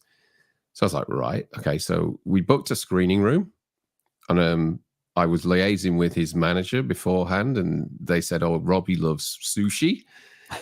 So will you get a big sushi kind of buffet or whatever for him for when he arrives?" And I went, "Yeah, okay." And so I got all this fish, this massive table full of fish, and he walked in, and I went, "Oh, hi, Robbie, I'm Darren. The film's going to start in a few minutes. Would you like some fish beforehand, and he just looked at it and went, "I just fancy a Karamak." You know, the little chocolate bar. So I had Yeah, to the little golden chocolate. I had to run out to the shop and get him this chocolate bar while there was all this stinking fish on the side. Anyway, he watched the film and he was really cool and nice and all that kind of stuff. And yeah, we managed to do the song and it's on the end credits of the film. So that was really cool. And then I think the other time, I mean, I'm just trying. I mean, there's so many that I've worked with. One of my favorites was always Ridley Scott. And when we did Black Hawk Down, and I did the rehearsal of the film, it was a BAFTA screening for British Academy members. And I did a rehearsal of the film in the morning, and he came and sat in on the rehearsal, and he sat right next to me. And this film's like a 2.5 hour. I don't know if you've seen the film. It's just epic, awesome movie. And he sat right next to me, and it was literally a director's commentary in my ear roll for the whole film, telling me about the whole film as we were watching it. Was that annoying? No, not at all, because I'd already seen the film. Oh, right, okay. At that point, so it was just kind of adding more context to everything and a real insight into, how he works. It was fascinating. That's a great film. I forgot about that. Brilliant film. Really, really cool. I mean, that film is, you talk about high tension, that film does not stop from the first frame right till the very end of the movie. It is ram-packed with action. That was peak Ridley Scott, because a year before that I had Gladiator as well. Yeah. He was churning them out quality as well, which was great. Yeah. That was terrific. Really was. Dustin says, "Hey, look, it's McRae's got nards." Dustin also says, "I'll be in Scotland next Christmas. Mother-in-law is from there. Dunfermline." Sorry for butchering the name. It's Dunfermline. Dunfermline. It's close enough, Dustin. But if you go to Dunfermline, you'll get lost. But Dunfermline. Dunfermline's a nice place. Yeah. I've only been a couple of times. Back to the retro. Simon says, "Hopefully bump into Davey and Ant from Forgotten Horror Channel." See that? I don't know who that. Do you know who that is? Yeah. They're good guys. They're good guys. So you need to introduce me to some of these guys, and I'll do the same, because there's a lot of people that I don't know the faces, because there was last year, some people come up to me and say, like, I'll not say their name, but I'll say John Smith. John Smith will come up to me and say, "Hey, it's me, it's John Smith." And I'm like, "Oh, hiya." And I like shake their hand and stuff. And I'm like, I don't know who you are. But if you tell me your online name, maybe I'll recognize who you are, and from the chats and stuff like that. So, but again, there's people that follow me that don't comment. So I would never know who they are at all. But I would always say, come up and say hi. And I'm not saying that in a grand way. Like, I think everyone should come up and say hello to me. I don't mean that. I mean, just mean, like, if you recognize me, then please come and say hi. Because I love chatting to people about the channel. I love chatting to people about horror, of course, and just having a good time. And I think, like you said, in the UK, we're more relaxed. We have a drink in our hand. We have a good time. And there's no dickheads. Like, there's nobody that's annoying. There's no horrible people at these places. You'll be surprised at how amazing everybody is at these horror cons. You'd expect horror cons to be full of serial killers, but it's not. It's just full of really nice people that wouldn't harm a fly. It's nice. It's a great experience. I never thought it would be like that when I first started doing it. I thought it would be full of people that just want to attack you and kill you, but it's not. They're just so nice. Yeah. And that's why I always big up the horror community. I know that online people say the horror community is toxic and this, that, and the next thing. And it might very well be online, but when you meet most of these people in the real world, they're not like that. They're all really, really nice. I've not had a bad experience yet. No. Touch wood. No. It's a kind of similar vibe to if you've ever been to like a kind of rock concert or a rock festival or something like that. You see all these guys with long hair and leather jackets and some wearing makeup and all that kind of stuff. And to your average teenager or whatever can be quite intimidating. But then when you actually go there and you meet these people and that, they're just totally normal and very nice, very welcoming community. And I if I felt anything other than that, I wouldn't go. Mhm. I just really enjoy going and soaking it all up. It's great fun. Yeah, same here. Evil Alex has got a good question. He said, any cool merch or collectibles you got from a con you still have? I've never actually bought anything from a con for myself. I bought a couple of things for my son, like horror toys and stuff, but I don't think I've ever actually bought anything. Have you bought anything? Oh, of course. Duh. Yeah, that's cool. That is my What number is it? 709 of 1,000 they made of these. Yeah. And we got Frank and I managed to get one each, and we got an additional one as well. So we're going to give it away on the channel. Frank's actually going to go in the next few weeks and get it signed by Atkins. Oh, nice. And then we're going to give it away to a lucky winner on the channel. So yeah. That's And there were nice. people. What was really frustrating was there were people that were managing to get hold of more of these than they should. They were walking around with trolleys with them all in, and they were dropping on eBay for 700-800 quid, and it's just like, why? What are you doing? Honestly, Yeah. just let the people that really want one for themselves have one. Stop trying to skim. And the worst thing was as well, Frank and I have a Facebook page, a Halloween 45 Facebook page, which kind of became the unofficial hub for the convention. We had the people that ran the convention on there. We had the people from Trancas on there as well were posting. And then these idiots start posting the merch at 700-800 quid for this, which was around about £50. Yeah. And it was just like, do you know what I mean? We just had to spend all weekend deleting all these idiots who were trying to. It's almost like you're endorsing it if you don't delete it. Yeah, exactly.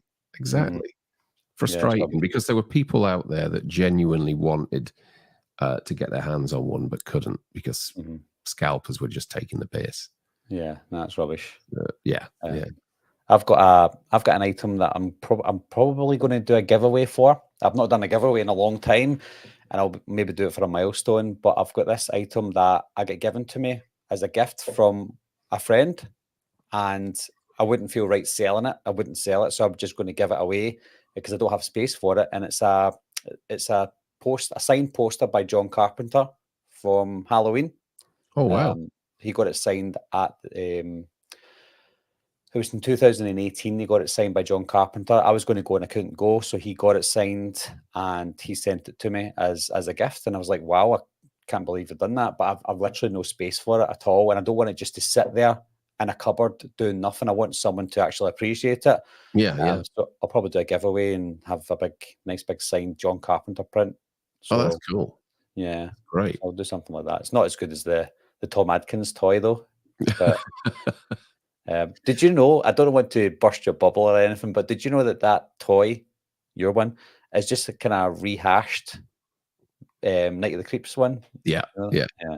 I think they've sort of changed the color of his hair, and put different clothes on him. But the mold obviously was there for them to do something with. So, we get to have both of them side by side though. I would like the Night of the Creeps one. I don't know if you can still get hold of it. Yeah, no, I tried to get it at one point and I couldn't get it, so I just gave up. So with Night of the Creeps, because we talked about this last week on our channel, Night of the Creeps, I'm a real fan of that. And obviously Fred Decker, who went on to do Monster Squad immediately after. How does Night of the Creeps rate for you at the side of Monster Squad? Not as good as the Monster Squad, nowhere near as good as the Monster Squad, but I still really like Night of the Creeps. It's a great film. I actually got the Eureka box set that came out a few years ago from Night of the Creeps. So I love Night of the Creeps. It's fantastic. Just nowhere near as good as the Monster Squad. I think he maybe learned a few things after the production of Night of the Creeps, and took that with the Monster Squad, and I absolutely love it. And when there's an episode of Tales from the Crypt that I didn't realize it was Fred Decker that directed. It was actually you that mentioned it. The Santa Claus one. What was it called again? The one with yeah. The 90s one. The one with Mary Trainer. Yeah. Yes. Yeah. The mum from the Monster Squad and the Goonies. Yes. So Yeah. What she's was in it called now? Was it all and all through the house or something? Something like that, yeah. The Something like original that. was Joan Collins. That's right. Yeah. Yeah, so I did not know that Fred Dekker directed that, and then when I watched it, it just feels so Fred Dekker. Yeah. Obviously, Mary Ellen Trainor's in it as well, so it just feels like the Monster Squad and Night of the Creeps. That was a fantastic episode. Yeah. So thank you for letting me know about that, because No. it's brilliant. No, It's brilliant. I do. It's interesting. It's a shame he hasn't done more. Do you think? Why do you think he hasn't gone on to do more? Directing more movies. He said himself it's because of RoboCop 3. Hmm. He directed RoboCop 3, and that was it. His Yeah. career was finished. Yeah. So he said. But I think he was very competent back then, Hmm. especially with obviously Night of the Creeps. I mean, that's a double bill. Night of the Creeps and the Monster Squad within a year of each other. None of them done well at the box office, though. So it was all about the numbers. Yeah. And sadly, I'm sure you know, but the Monster Squad came out at the same time as the Lost Boys. So it was never going to do anything. Yeah. It just got lost. It's a shame. It's a shame, isn't it? And the fact that when we were doing the Night of the Creeps episode the other day, and I was kind of watching some documentary stuff on it, and he'd actually been fired from Night of the Creeps. Yeah, I seen you say that. Did they not finish it then? He was fired, and he saw the cut of the movie and said, if you let me back in, I can go off and make this film better within 5 days. Right. And he went off and shot a load of stuff for the last 10, 15 minutes or whatever, including the sort of tool shed scene and a few more moments with some zombies and stuff. But yeah, he kind of got back in there towards the end. But yeah, he was taken off the film. They wouldn't let him in the edit suite. Mm-hmm. They must have not trusted him. I don't know why. He was young though. He was 29 years old when he done. Yeah. So he was still young. Yeah. But I guess you need to trust him. Jamie Blanks was 27 when he directed Urban Legend, and I don't know if you like it, but I think it's great. And for a 27-year-old to make a movie so competently, then you just need to trust them. Why hire them if you don't trust them? And I do like Urban Legend, but I think I mainly like the opening scene, which I think is fantastic. Yeah. That's crazy. Is that Brad Dourif in that? Yeah. It is, isn't it? Yeah. Someone's in the back seat. Yeah. Which is great. It's iconic. a great opening. So no, I don't mind Urban Legend, but I just overall had a real slasher movies in the mid to late 90s were too polished for me. There was something, I liked the rawness of the kind of 80s slasher movies, and once it got to the 90s, and it's not just slasher films, it was just films in general, I think looked a different way as the 90s progressed. And I know what you mean. They were very safe as well, those 90s slashers. Well, they're very teeny bopper. Safe for kids to watch, even though some of them are rated 15 and 18. You could still sit down with your kid and watch it, and it's fine. It's not too bad. But I was like 14 years old in 1998. So when all these teen slasher movies were coming out, I was in my element, because that was my entry to watching a horror from start to end and understanding it. So I was just in love with these teen slasher movies that were coming out, and I didn't care if they were copying a movie that just came out the year before. I was there. I was loving it. So, I don't think Frank was loving it though. He said, "Scream is awful." But it's interestingly, your Scream is your favorite franchise, right? It is, yeah. Scream's my favorite franchise. It's overall, when I say favorite, I think Halloween's still my favorite, if you know what I mean. But Scream is the one I would always choose to watch before any other one. I think it's more high quality movies in it. Yeah, and it's more consistent, isn't it? Yeah, the worst Scream movie is good, whereas the worst Halloween movie is awful. you know. So I would always choose Scream over Halloween if someone said to me, "Do you want to watch all the Halloweens or do you want to watch all the Screams?" Yeah, I'll say, yeah. yeah, all the Screams. What about you? Yeah. You?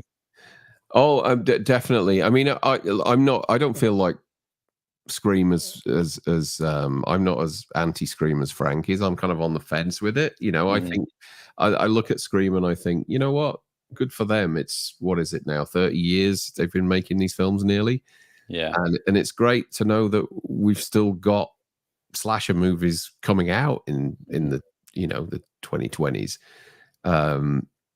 because you know they breathe new life into the subgenre, and we managed to get a few other franchises back because of the success of Scream. So I don't mind it at all, and I will go and watch them when they come out. Yeah. I'm with you on the last one though. I was disappointed with it, and I thought they jumped the shark too much with it, and I wouldn't, if it ended there, I wouldn't be disappointed. I think, it kind of, for me, it's kind of now outstaying its welcome a little bit. But Yeah, I know what you mean. But I just feel like because that one was subpar and, in my opinion, okay, I feel like that's not the way to end the franchise. I'd like to see it end on a high, but then I'm thinking if this one is not great, maybe the next one might not be good at all. yeah, So they're kind of dicing with death, really. Are they chancing it? Are they going to try and go out on a high? I yeah, don't know. yeah, But, yeah. I don't know. It's interesting. We'll see. I mean, but I don't have any issues with the director that they've got for this, because I've liked his other films. I thought Freaky was brilliant, Mhm. and for me, Freaky was infinitely better than Happy Death Day and Truth or Dare. Oh, really? Yeah, yeah, yeah. I Hmm. really enjoyed Freaky. I really liked Happy Death Day and Happy Death Day to You. I didn't like the second one. I don't know what was going on in that second No? one, but um, yeah. Have you seen It's Totally Killer? Yes, Yeah. I liked it. Yeah. It Thought it feels was like good. that. I love horror films that have got time travel in them. Anything to Mm. do with time travel and horror is just my bag. It doesn't matter if it's a bad film. I'll watch it and I'll love it. Have you watched Bodies Bodies? on Netflix? No. Okay, so there you go. So this is it's a British Netflix series called Bodies. Stephen Graham's in it, a bunch of people. And it's basically, the first episode starts with a murder in present day, then it skips back to 1940 and the same murder happens, or the Right. same person gets killed. Then it goes to, I think it's like the late 1800s, and the murder happens again, and then it flashes forward to like 2050 and the murder happens again. So you've got like 4 different timelines going of this same murder. Now, I've only watched the first episode, and I really enjoyed it. I was really kind of engrossed in what was going on. I know people that have watched the whole series and say it's great fun, and you know what I mean. It's a really different take, I guess. Yeah. But yeah, time traveling murder series, which Netflix brought out a couple of weeks ago. Yeah, I was going to say it's new. October Mm. 19th it came out. Yeah. I'll maybe add that to my watch list as well. I've got like 250 movies and shows on my watch list, but I'll see if I don't add them though, I'll forget all about them. So I'm getting older. Yeah. So yeah, added. Yeah, it looks interesting. I like Stephen Graham. He's always good. Yeah. David Irwin said, "Oh yeah, a Danielle Harris Scout Taylor Compton sandwich." That was it. Do you know when I I've seen posted? the photo. Yeah. Do you know when I posted that picture this year and last year? People were saying, "Oh, you look embarrassed because you've got a red face," and I'm like, "I actually don't. I literally just landed back from Spain that morning because I came from It was in a Spain tan. straight to Manchester to go to the con, and it was a tan basically, a Scottish tan. I don't really go brown. I just go red. So that was my tan you're looking at. You reminded me of me and my wife got tickets to a gig years ago, maybe 15 years ago, a Foo Fighters gig in London.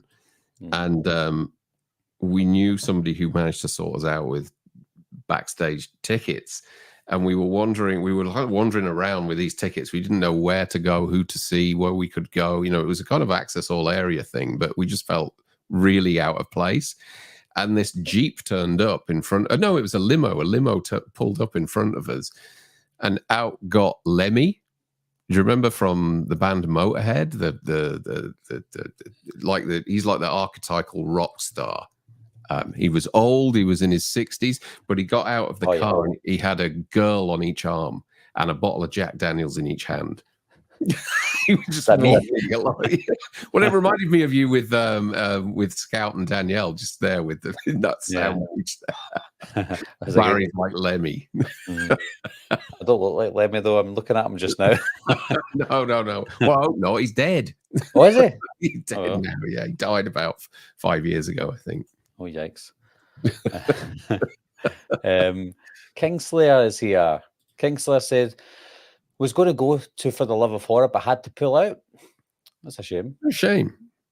I didn't realise Kingslayer was in the UK. Okay. Neither did I. Maybe that's why they had to pull out. Maybe they couldn't get tickets to come. I don't know. But it did say Don Shanks will likely be sat alone at For the Love of Horror.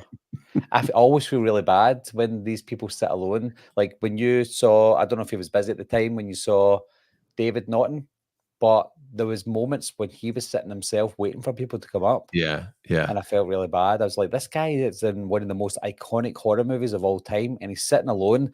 And then you've got someone who's absolutely busy, and they were a makeup artist for a film that nobody knows about. I couldn't wrap my head around it. Fame is different these days, I guess.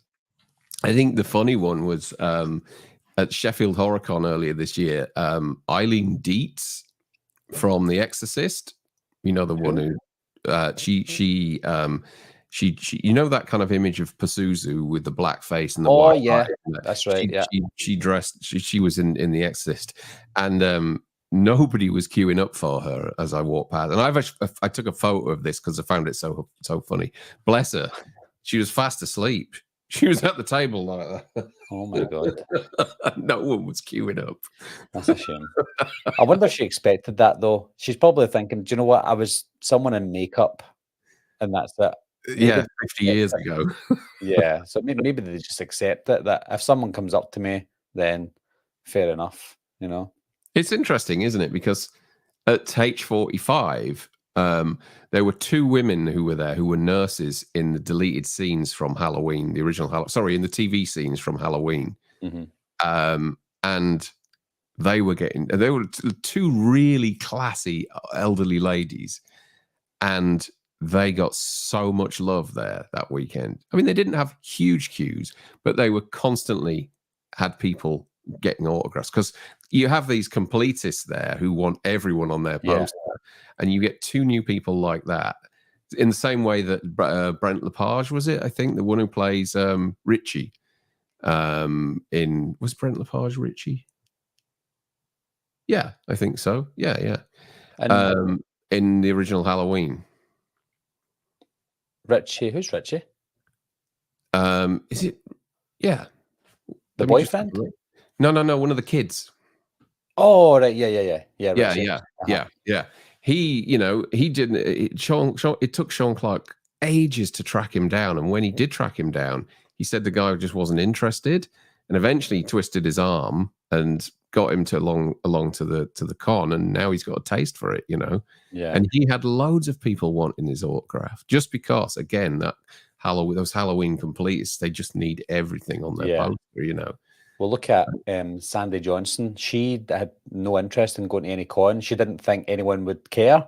Yeah. And she's so nice online. She's lovely. And she's like, you know what? I'll try out the cons. And then she went. And because it was her first time going to these cons, at least to a wider audience, she had queues coming out her ears, and she loves it. So now she's going to all these cons now, and she was obviously at the con you were at, wasn't she? Yeah, she was, yeah. How was her queue? Was it she got decent. I mean, the thing is with Sandy Johnson now, she's and this has been pointed out to me by a few people, that because she goes to everything rather than limiting herself to then everybody's already got her autograph now. Right, so but she She had okay cues. Mm. Nancy Loomis had huge cues. You know, her and PJ Souls, and I know they did the photo opportunity together as well, which is cool. Yeah. And Bob as well. What's his face? The guy who plays Bob.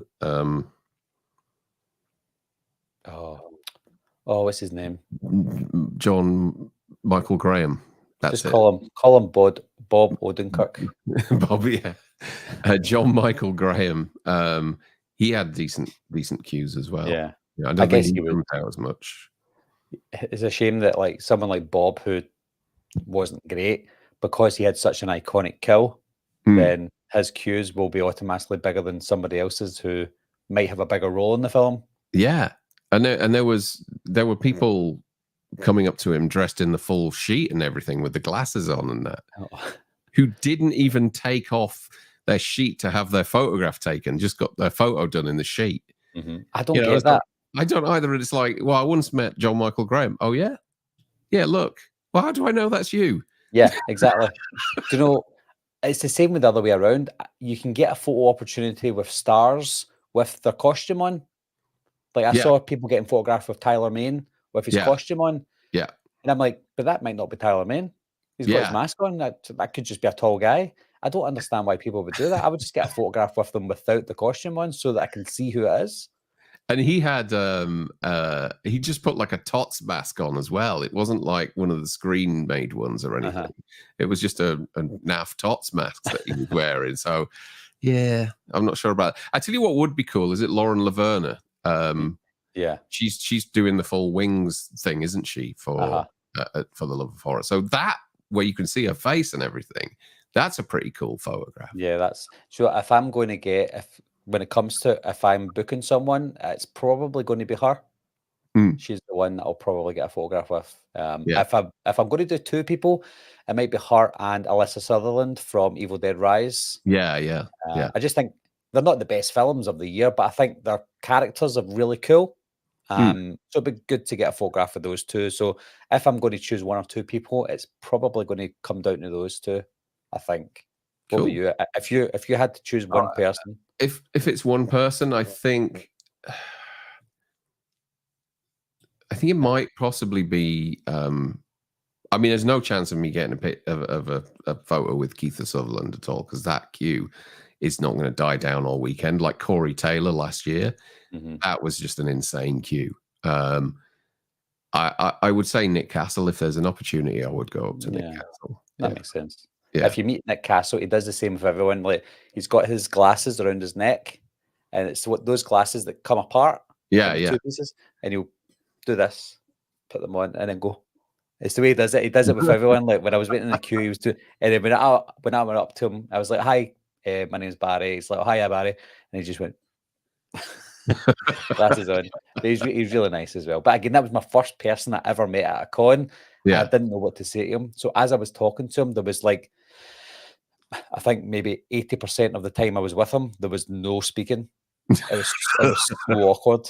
And I really didn't know what to say. I genuinely just went, and then at the end, I was like, thank you. And that was it. Yeah, no, I'm a bit like that as well. I just because everybody goes, "Oh, they were so nice," and it's like, yeah, of course they were. You were just giving them 70 quid to scribble on a bit of paper, Exactly.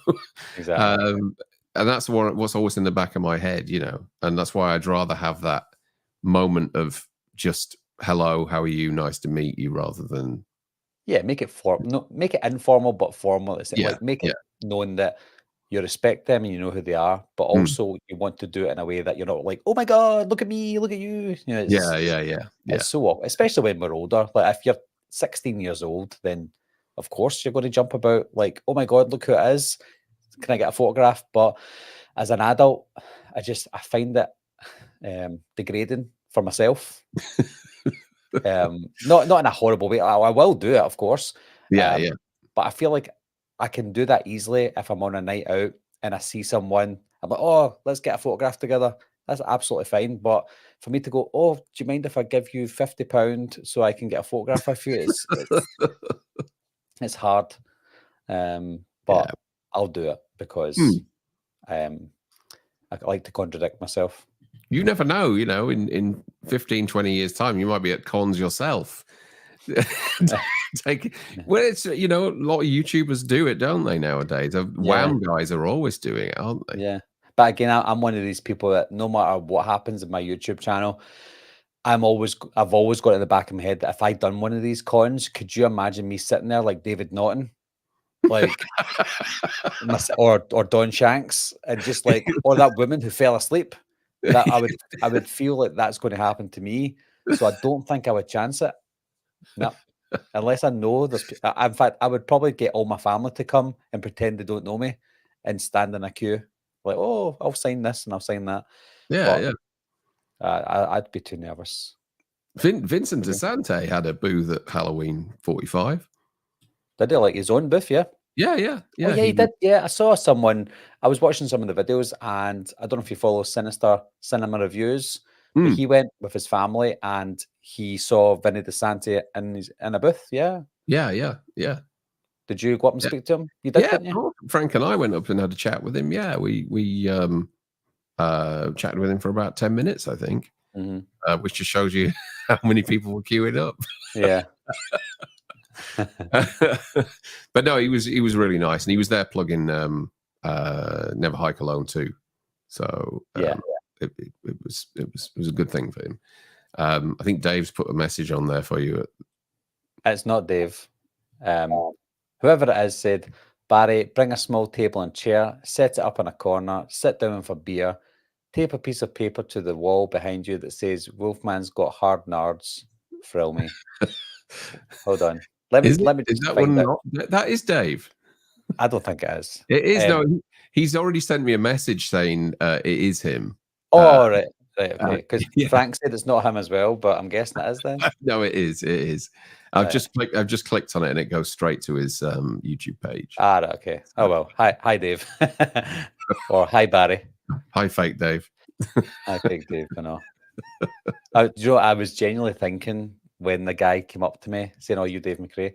I was thinking about putting on a Canadian accent later on and just saying, I was only joking. It is me. It's Dave McRae. But I think the guy thought I was actually me, but he just thought my name was Dave McRae. So I think he knew who I was. He knew I was from Wolfman's Got Nars, but he thought my name was Dave McRae. But I do wear glasses all the time, but unless I'm on my live streams or my videos. But I wear glasses and I wear a cap a lot of the time as well.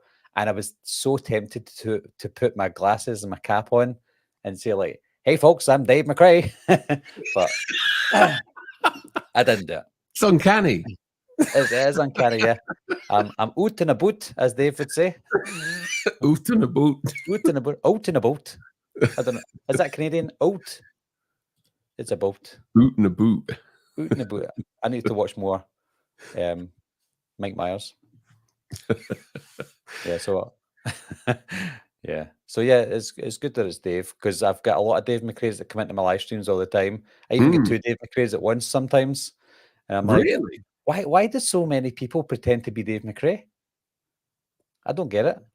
Like nobody pretends to be you. Nobody pretends to be me. Nobody pretends to be everybody else. It's just always Dave McRae. I think maybe Dave's got a lot of trolls. I don't know. I don't know why. Maybe Dave knows why that is. I'm not sure. Well, Evil Alex has got a good point. Dave got so famous, nobody believes it's him writing on other channels. It's like that Charlie Chaplin thing. Charlie Chaplin came third in a Charlie Chaplin lookalike contest. And that would be Dave. Is that true? Apparently it's true, yeah. So I think Dave McRae would probably come third in a Dave McRae lookalike contest. Didn't Adele do that as well? She did like she posed as an Adele lookalike for a show on the BBC. Right. And it was a fake show, but they had a load of Adele tribute acts that came in. And one of them was actually the real Adele. And nobody realized until she kind of told everybody later on. Could you imagine she went on to the X Factor and they went, no, you're not for me. She'd be like, what? So Sully streams this year. Sully said, Making a fake Barry account as we speak. Stand by. Oh God. There you go. So if you get any rude comments, it's not me. It's silly. Yeah, we don't get really much in the way of trolls or anything, I don't think. I don't either. I do post a lot about what my trolls say.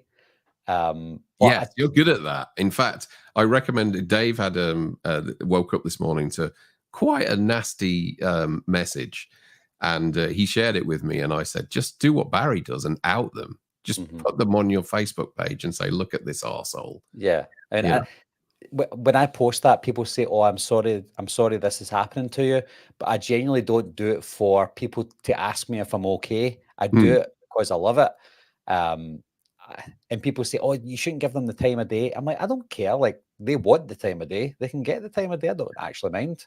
So yeah, I don't mind outing the people because they're pointless people anyway. So I really don't care. But I don't get them that often. I mean, I would probably say 95% of the comments I get are nice. Yeah. And I did go through a phase though where I would reply back to all the bad comments and sometimes ignore the good comments. And I shouldn't do that. And I don't think anyone should do that. I think you should give the people that have given you good comments the time of day first.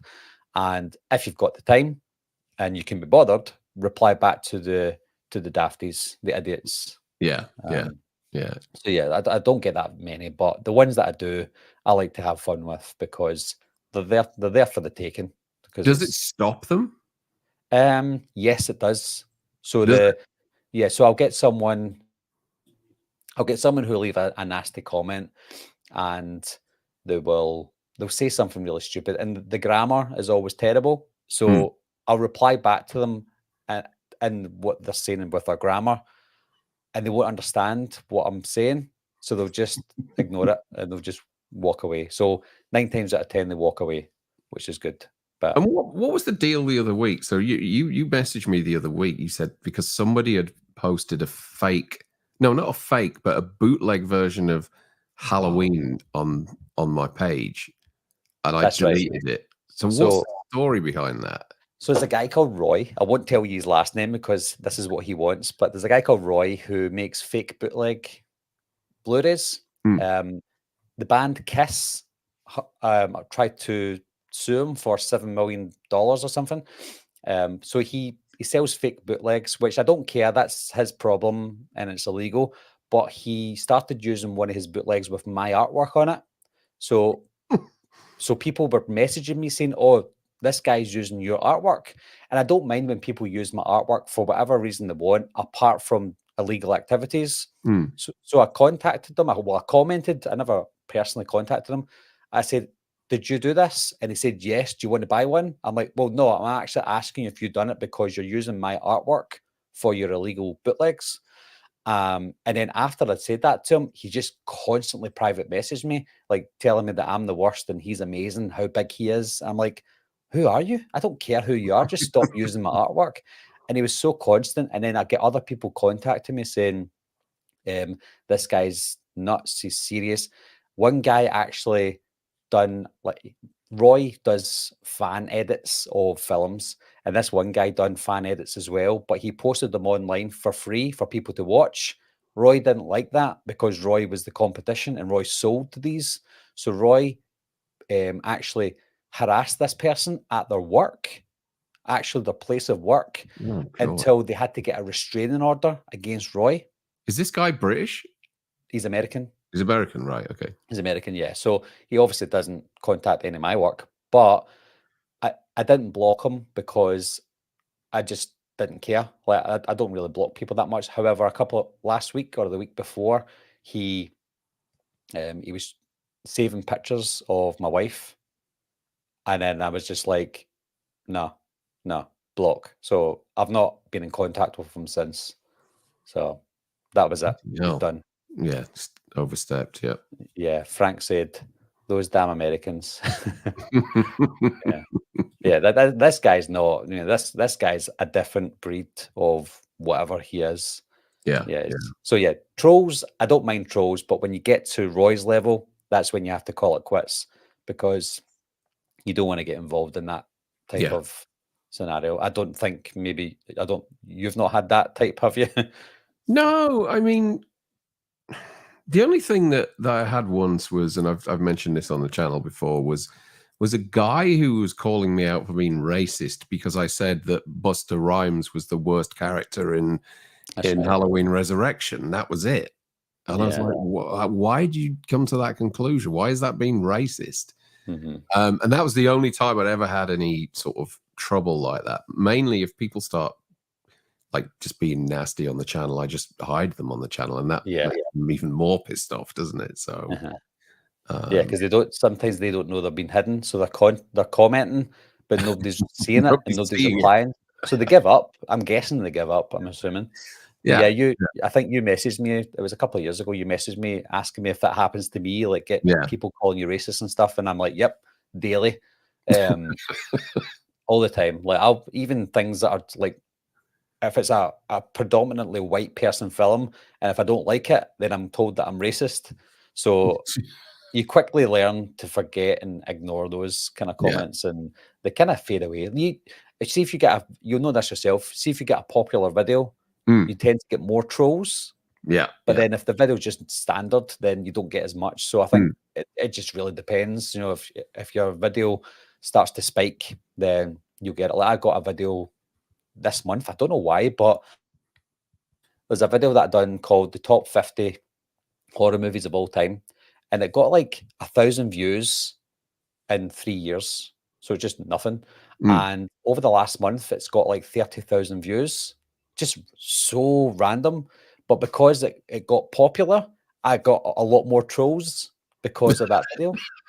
And then you get people saying, "Oh, you're clickbait and you're this." And I'm like, you didn't consider it clickbait when it was 1,000 views, but now you consider it clickbait because it's 35,000 views. So it's a funny world, but It you just is. I mean, like because you've had a massive sort of spurt over the last year, yeah. haven't you? Of Mhm. what do you put that down to then? Was it any one video or a number of videos or? That one helped, the top 50 horror movies of all time. Again, I didn't even put much effort into it as well. It just spiked. Looking at my algorithm, it's mostly down to Scream content from the start of the year. Yeah. And obviously the lead up to Halloween again.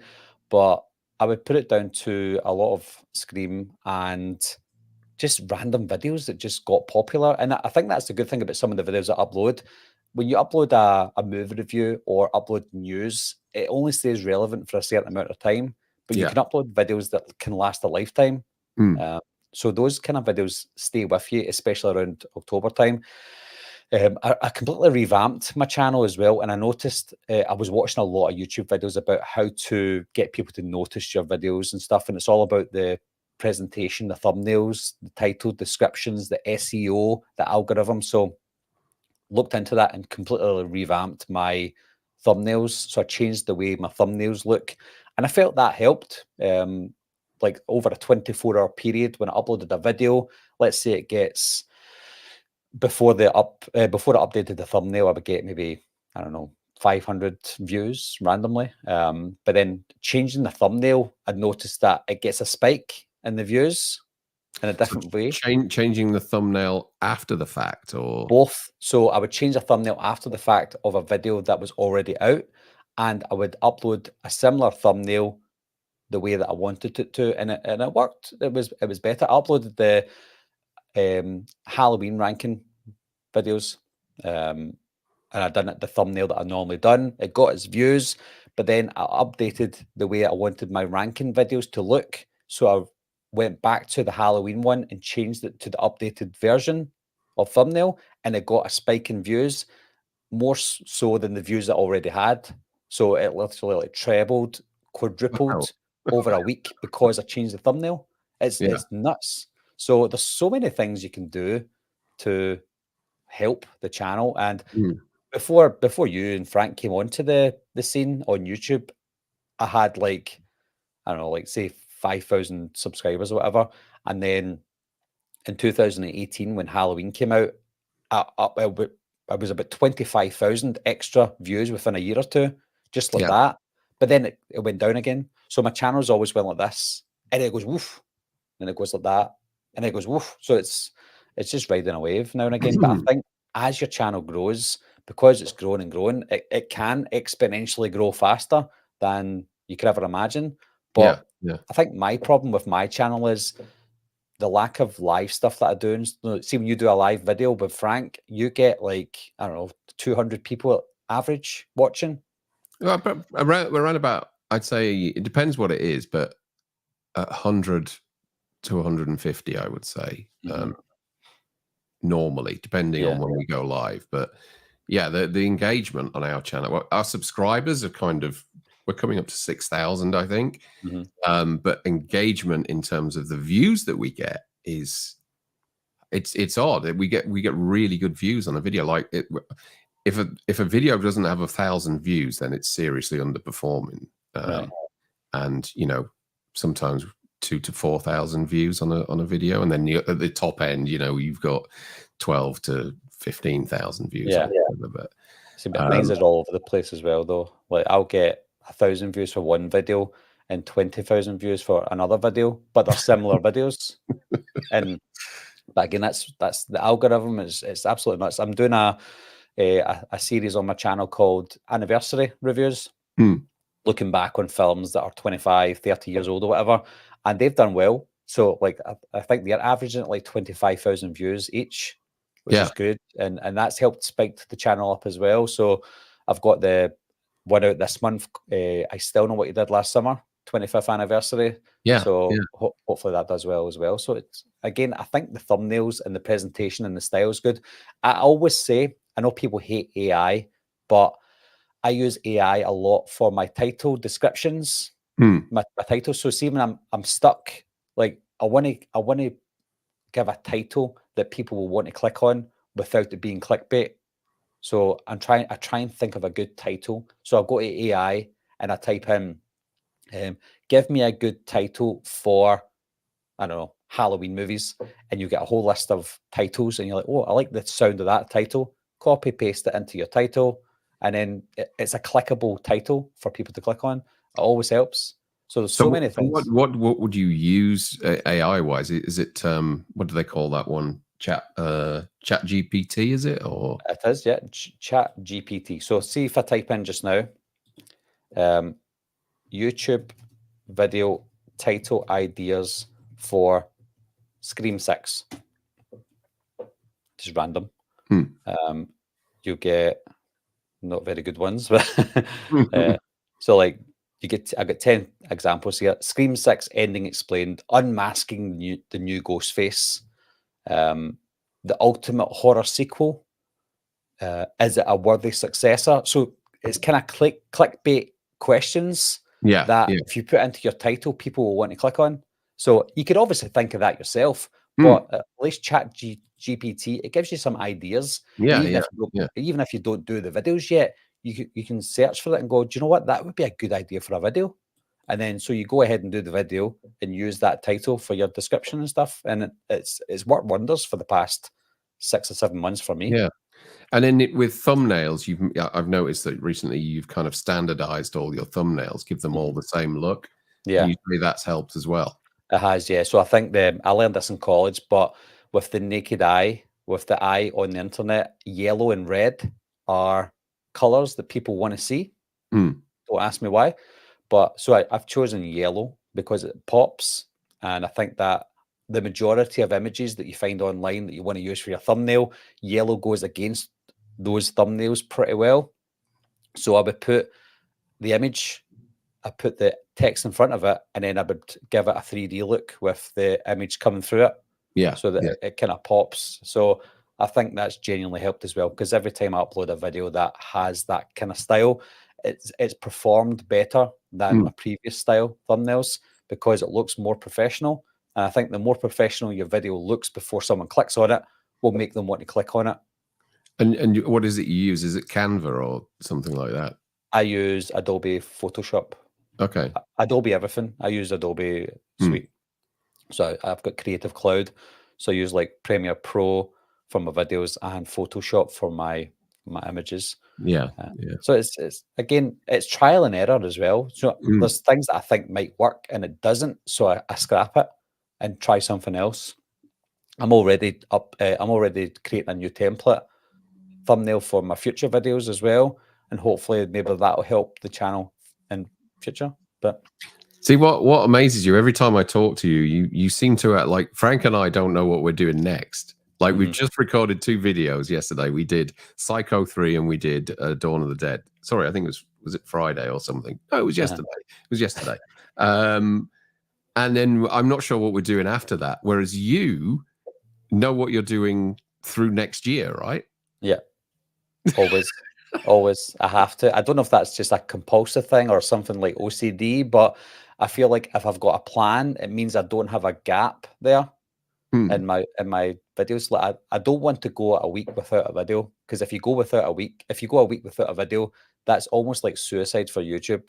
Yeah. So yeah. if you don't upload content within a week, guaranteed you'll get people unsubscribing from you. So you need to have at least one video a week. So I always plan at least one video a week. And if I do more than one video a week, it's because it's like about maybe trailer reactions or movie news that's just come out, or I've just decided to do another video. So always have at least, well, me anyway, always have at least one video planned a week so that you're not without content, because without it, your subscribers will dip. So, because like when you go on holiday, you seem to release content during that period, pretty much every day. So, do you kind of just sit down and record like a whole bunch of videos, edit them all, and just have them all ready to fire off? Is that essentially what you're doing all the That's time? it, yeah. So on a Wednesday is when I'll record most of my content. So I'll record 3, possibly 4 videos on a Wednesday, and then edit it all throughout the week and schedule it throughout the week, and then have it ready. So I've got November sorted. November's all set. So I'll have Wait, videos. it's all recorded already? Yeah. Jesus. Yeah. But again, if there's news that pops up throughout the month, that's obviously live kind of stuff that I'll need to record and then get it uploaded ASAP. And if I do that, then I rejig my scheduled stuff. Yeah. So that I can delay some of that.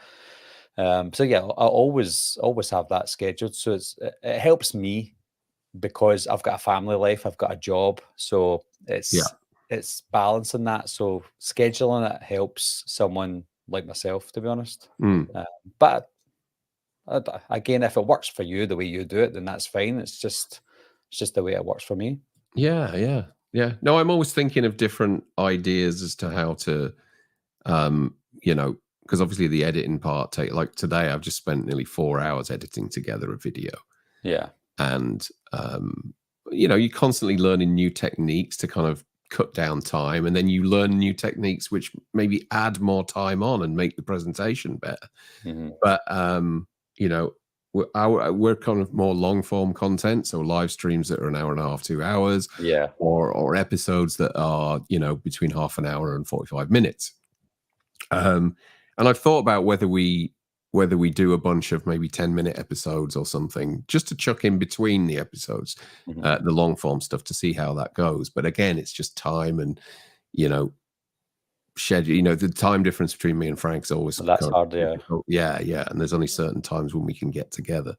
But yeah, no, there's all sorts of ideas that I have and that. But it's just interesting to know how you because it's amazing that some people don't understand or know that you can schedule videos. I'll get people saying to me, "How did you grow a beard so fast in 24 hours?" And I'm like, I didn't. It's a scheduled video. So I recorded that one maybe 2 weeks ago, or this one. So it's amazing that people just don't know. And I didn't know for a long time when I started doing YouTube. And I thought, oh, I can schedule this. That means I can get recording and upload it. Like I said, I've got a Wednesday to myself. So that's when I do most of my recording and the editing, so that once that's done, I can relax. Sometimes this happens though. I'll record videos. Once I've done, I'll put all my equipment away. I'll go online and it'll say the trailer for Halloween Ends has just came on. Oh no! So I need to go back on again and record. So that happens all the time as well. So it's not without its hiccups, but at least if I've got something scheduled, then I can relax knowing that if I go on holiday, then I've got stuff scheduled. I always have stuff scheduled for when I'm on holiday. Even when I go to Manchester, I've got a video out on the Sunday that we're away. So Jesus, are you going to go live from Manchester? I'd like to. I tried to do it loads of times, but it was too loud or I was too busy or whatever. I've got a little gimbal here that I might bring with me so I can put my phone on it and keep it more steady. Yeah. But I just don't want to bring all my equipment or at least some equipment with me in case I lose it or break it or whatever. Yeah. Are you going to do it? Are you going to do anything? I might do actually, because we did it from H45 and people seem to really enjoy that. So I may well, like you say, I have a little device that I can attach to, because the problem was when I was doing it last time, I'd been up all night with, well, not all night, but I'd been up quite late until about 3 in the morning, with a bunch of people from other YouTube channels. Frank had sensibly gone home to bed, and I stayed up. And then and so I was up. I had 3 hours sleep. I went to bed at 3 in the morning. I was up at 6 to get in the queue to get into the con. And when I was filming, wandering around, and someone even said it in the live chat, I'd been drinking bourbon all night. And as I was wandering around with the camera filming everyone, my hand was obviously going. And someone put in the chat as I'm filming, Darren's got the bourbon shakes. Oh, God. It's like, actually, that's true. So I might bring a gimbal type thing this time and try to do something. I know we tried to do something last year, but I think I was too drunk when we were talking. I was like, I don't know how this would sound, but I think it'd be good if we can do something as well together. Sadly, Frank won't be there, but I'll pretend to be Frank, and we'll have a big beard anyway. But yeah, it'd be good to do something, even if I'm doing it myself or if you're there. I can say, "Oh, I'm with Darren," and you can do the same. And we'll figure something out. I did record a few times, but I had to do voiceovers when I got home. So like I would record as I'm going about, and then when I get home, I would edit it, and then I would put my voiceover saying this is where I was and this is that. And then just talk about my experience. So I always talk about my experience for the Love of Horror. So I'll do that for definite, but hopefully I can get some live stuff in. If it's not live, it's recorded at least. And then I can play around with the video and then get it uploaded and see what happens. Cool. So if you're going to do the same, or if you're wanting to do a live stream, I'll pop my head in. We'll figure something out. Yeah, definitely. I might bring my glasses and my hat with me and say, "Hey, folks, Dave McRae here." I will do that. Like I said, uncanny. Yeah, there you go. Dave, if you're watching, look out. I might create a second channel, call it Dave McRae, and just do the voiceover. I'm a voiceover for a voiceover artist. He's watching. He's still there. Is he? Oh no! Yes, I'm just joking. So that's 2 hours now, Darren. So I'm cool. Going to go and get some dinner. Yeah, me too. So, beef thank you very much for this. It's been fun. And it's good to kind of get prepared for next weekend. Can't believe it already. Yeah, it's good. But yeah, I'll see you next weekend, and I'll see all you guys there as well. Hopefully, you'll all be going. So, anyway, guys, thanks a lot for watching. Thanks for subscribing. And Dave, oh my God, and Dave and Darren, thanks for joining the chat as well. For you guys who don't know, I'm sure you do, Darren's got his own channel with Frank Riker, who's also here, and it's the Slaughtered Lamb Movie Podcast. I have left the link in this video anyway, so if you're watching after the fact, then click the link, subscribe, because they do some great content. Anyway, guys, thanks for watching. What's the saying you do again? Oh, stick to the roads. Stick to the roads. And the best of luck. Plagiarizing, sorry. Bye, guys. See you later. Bye-bye. Bye.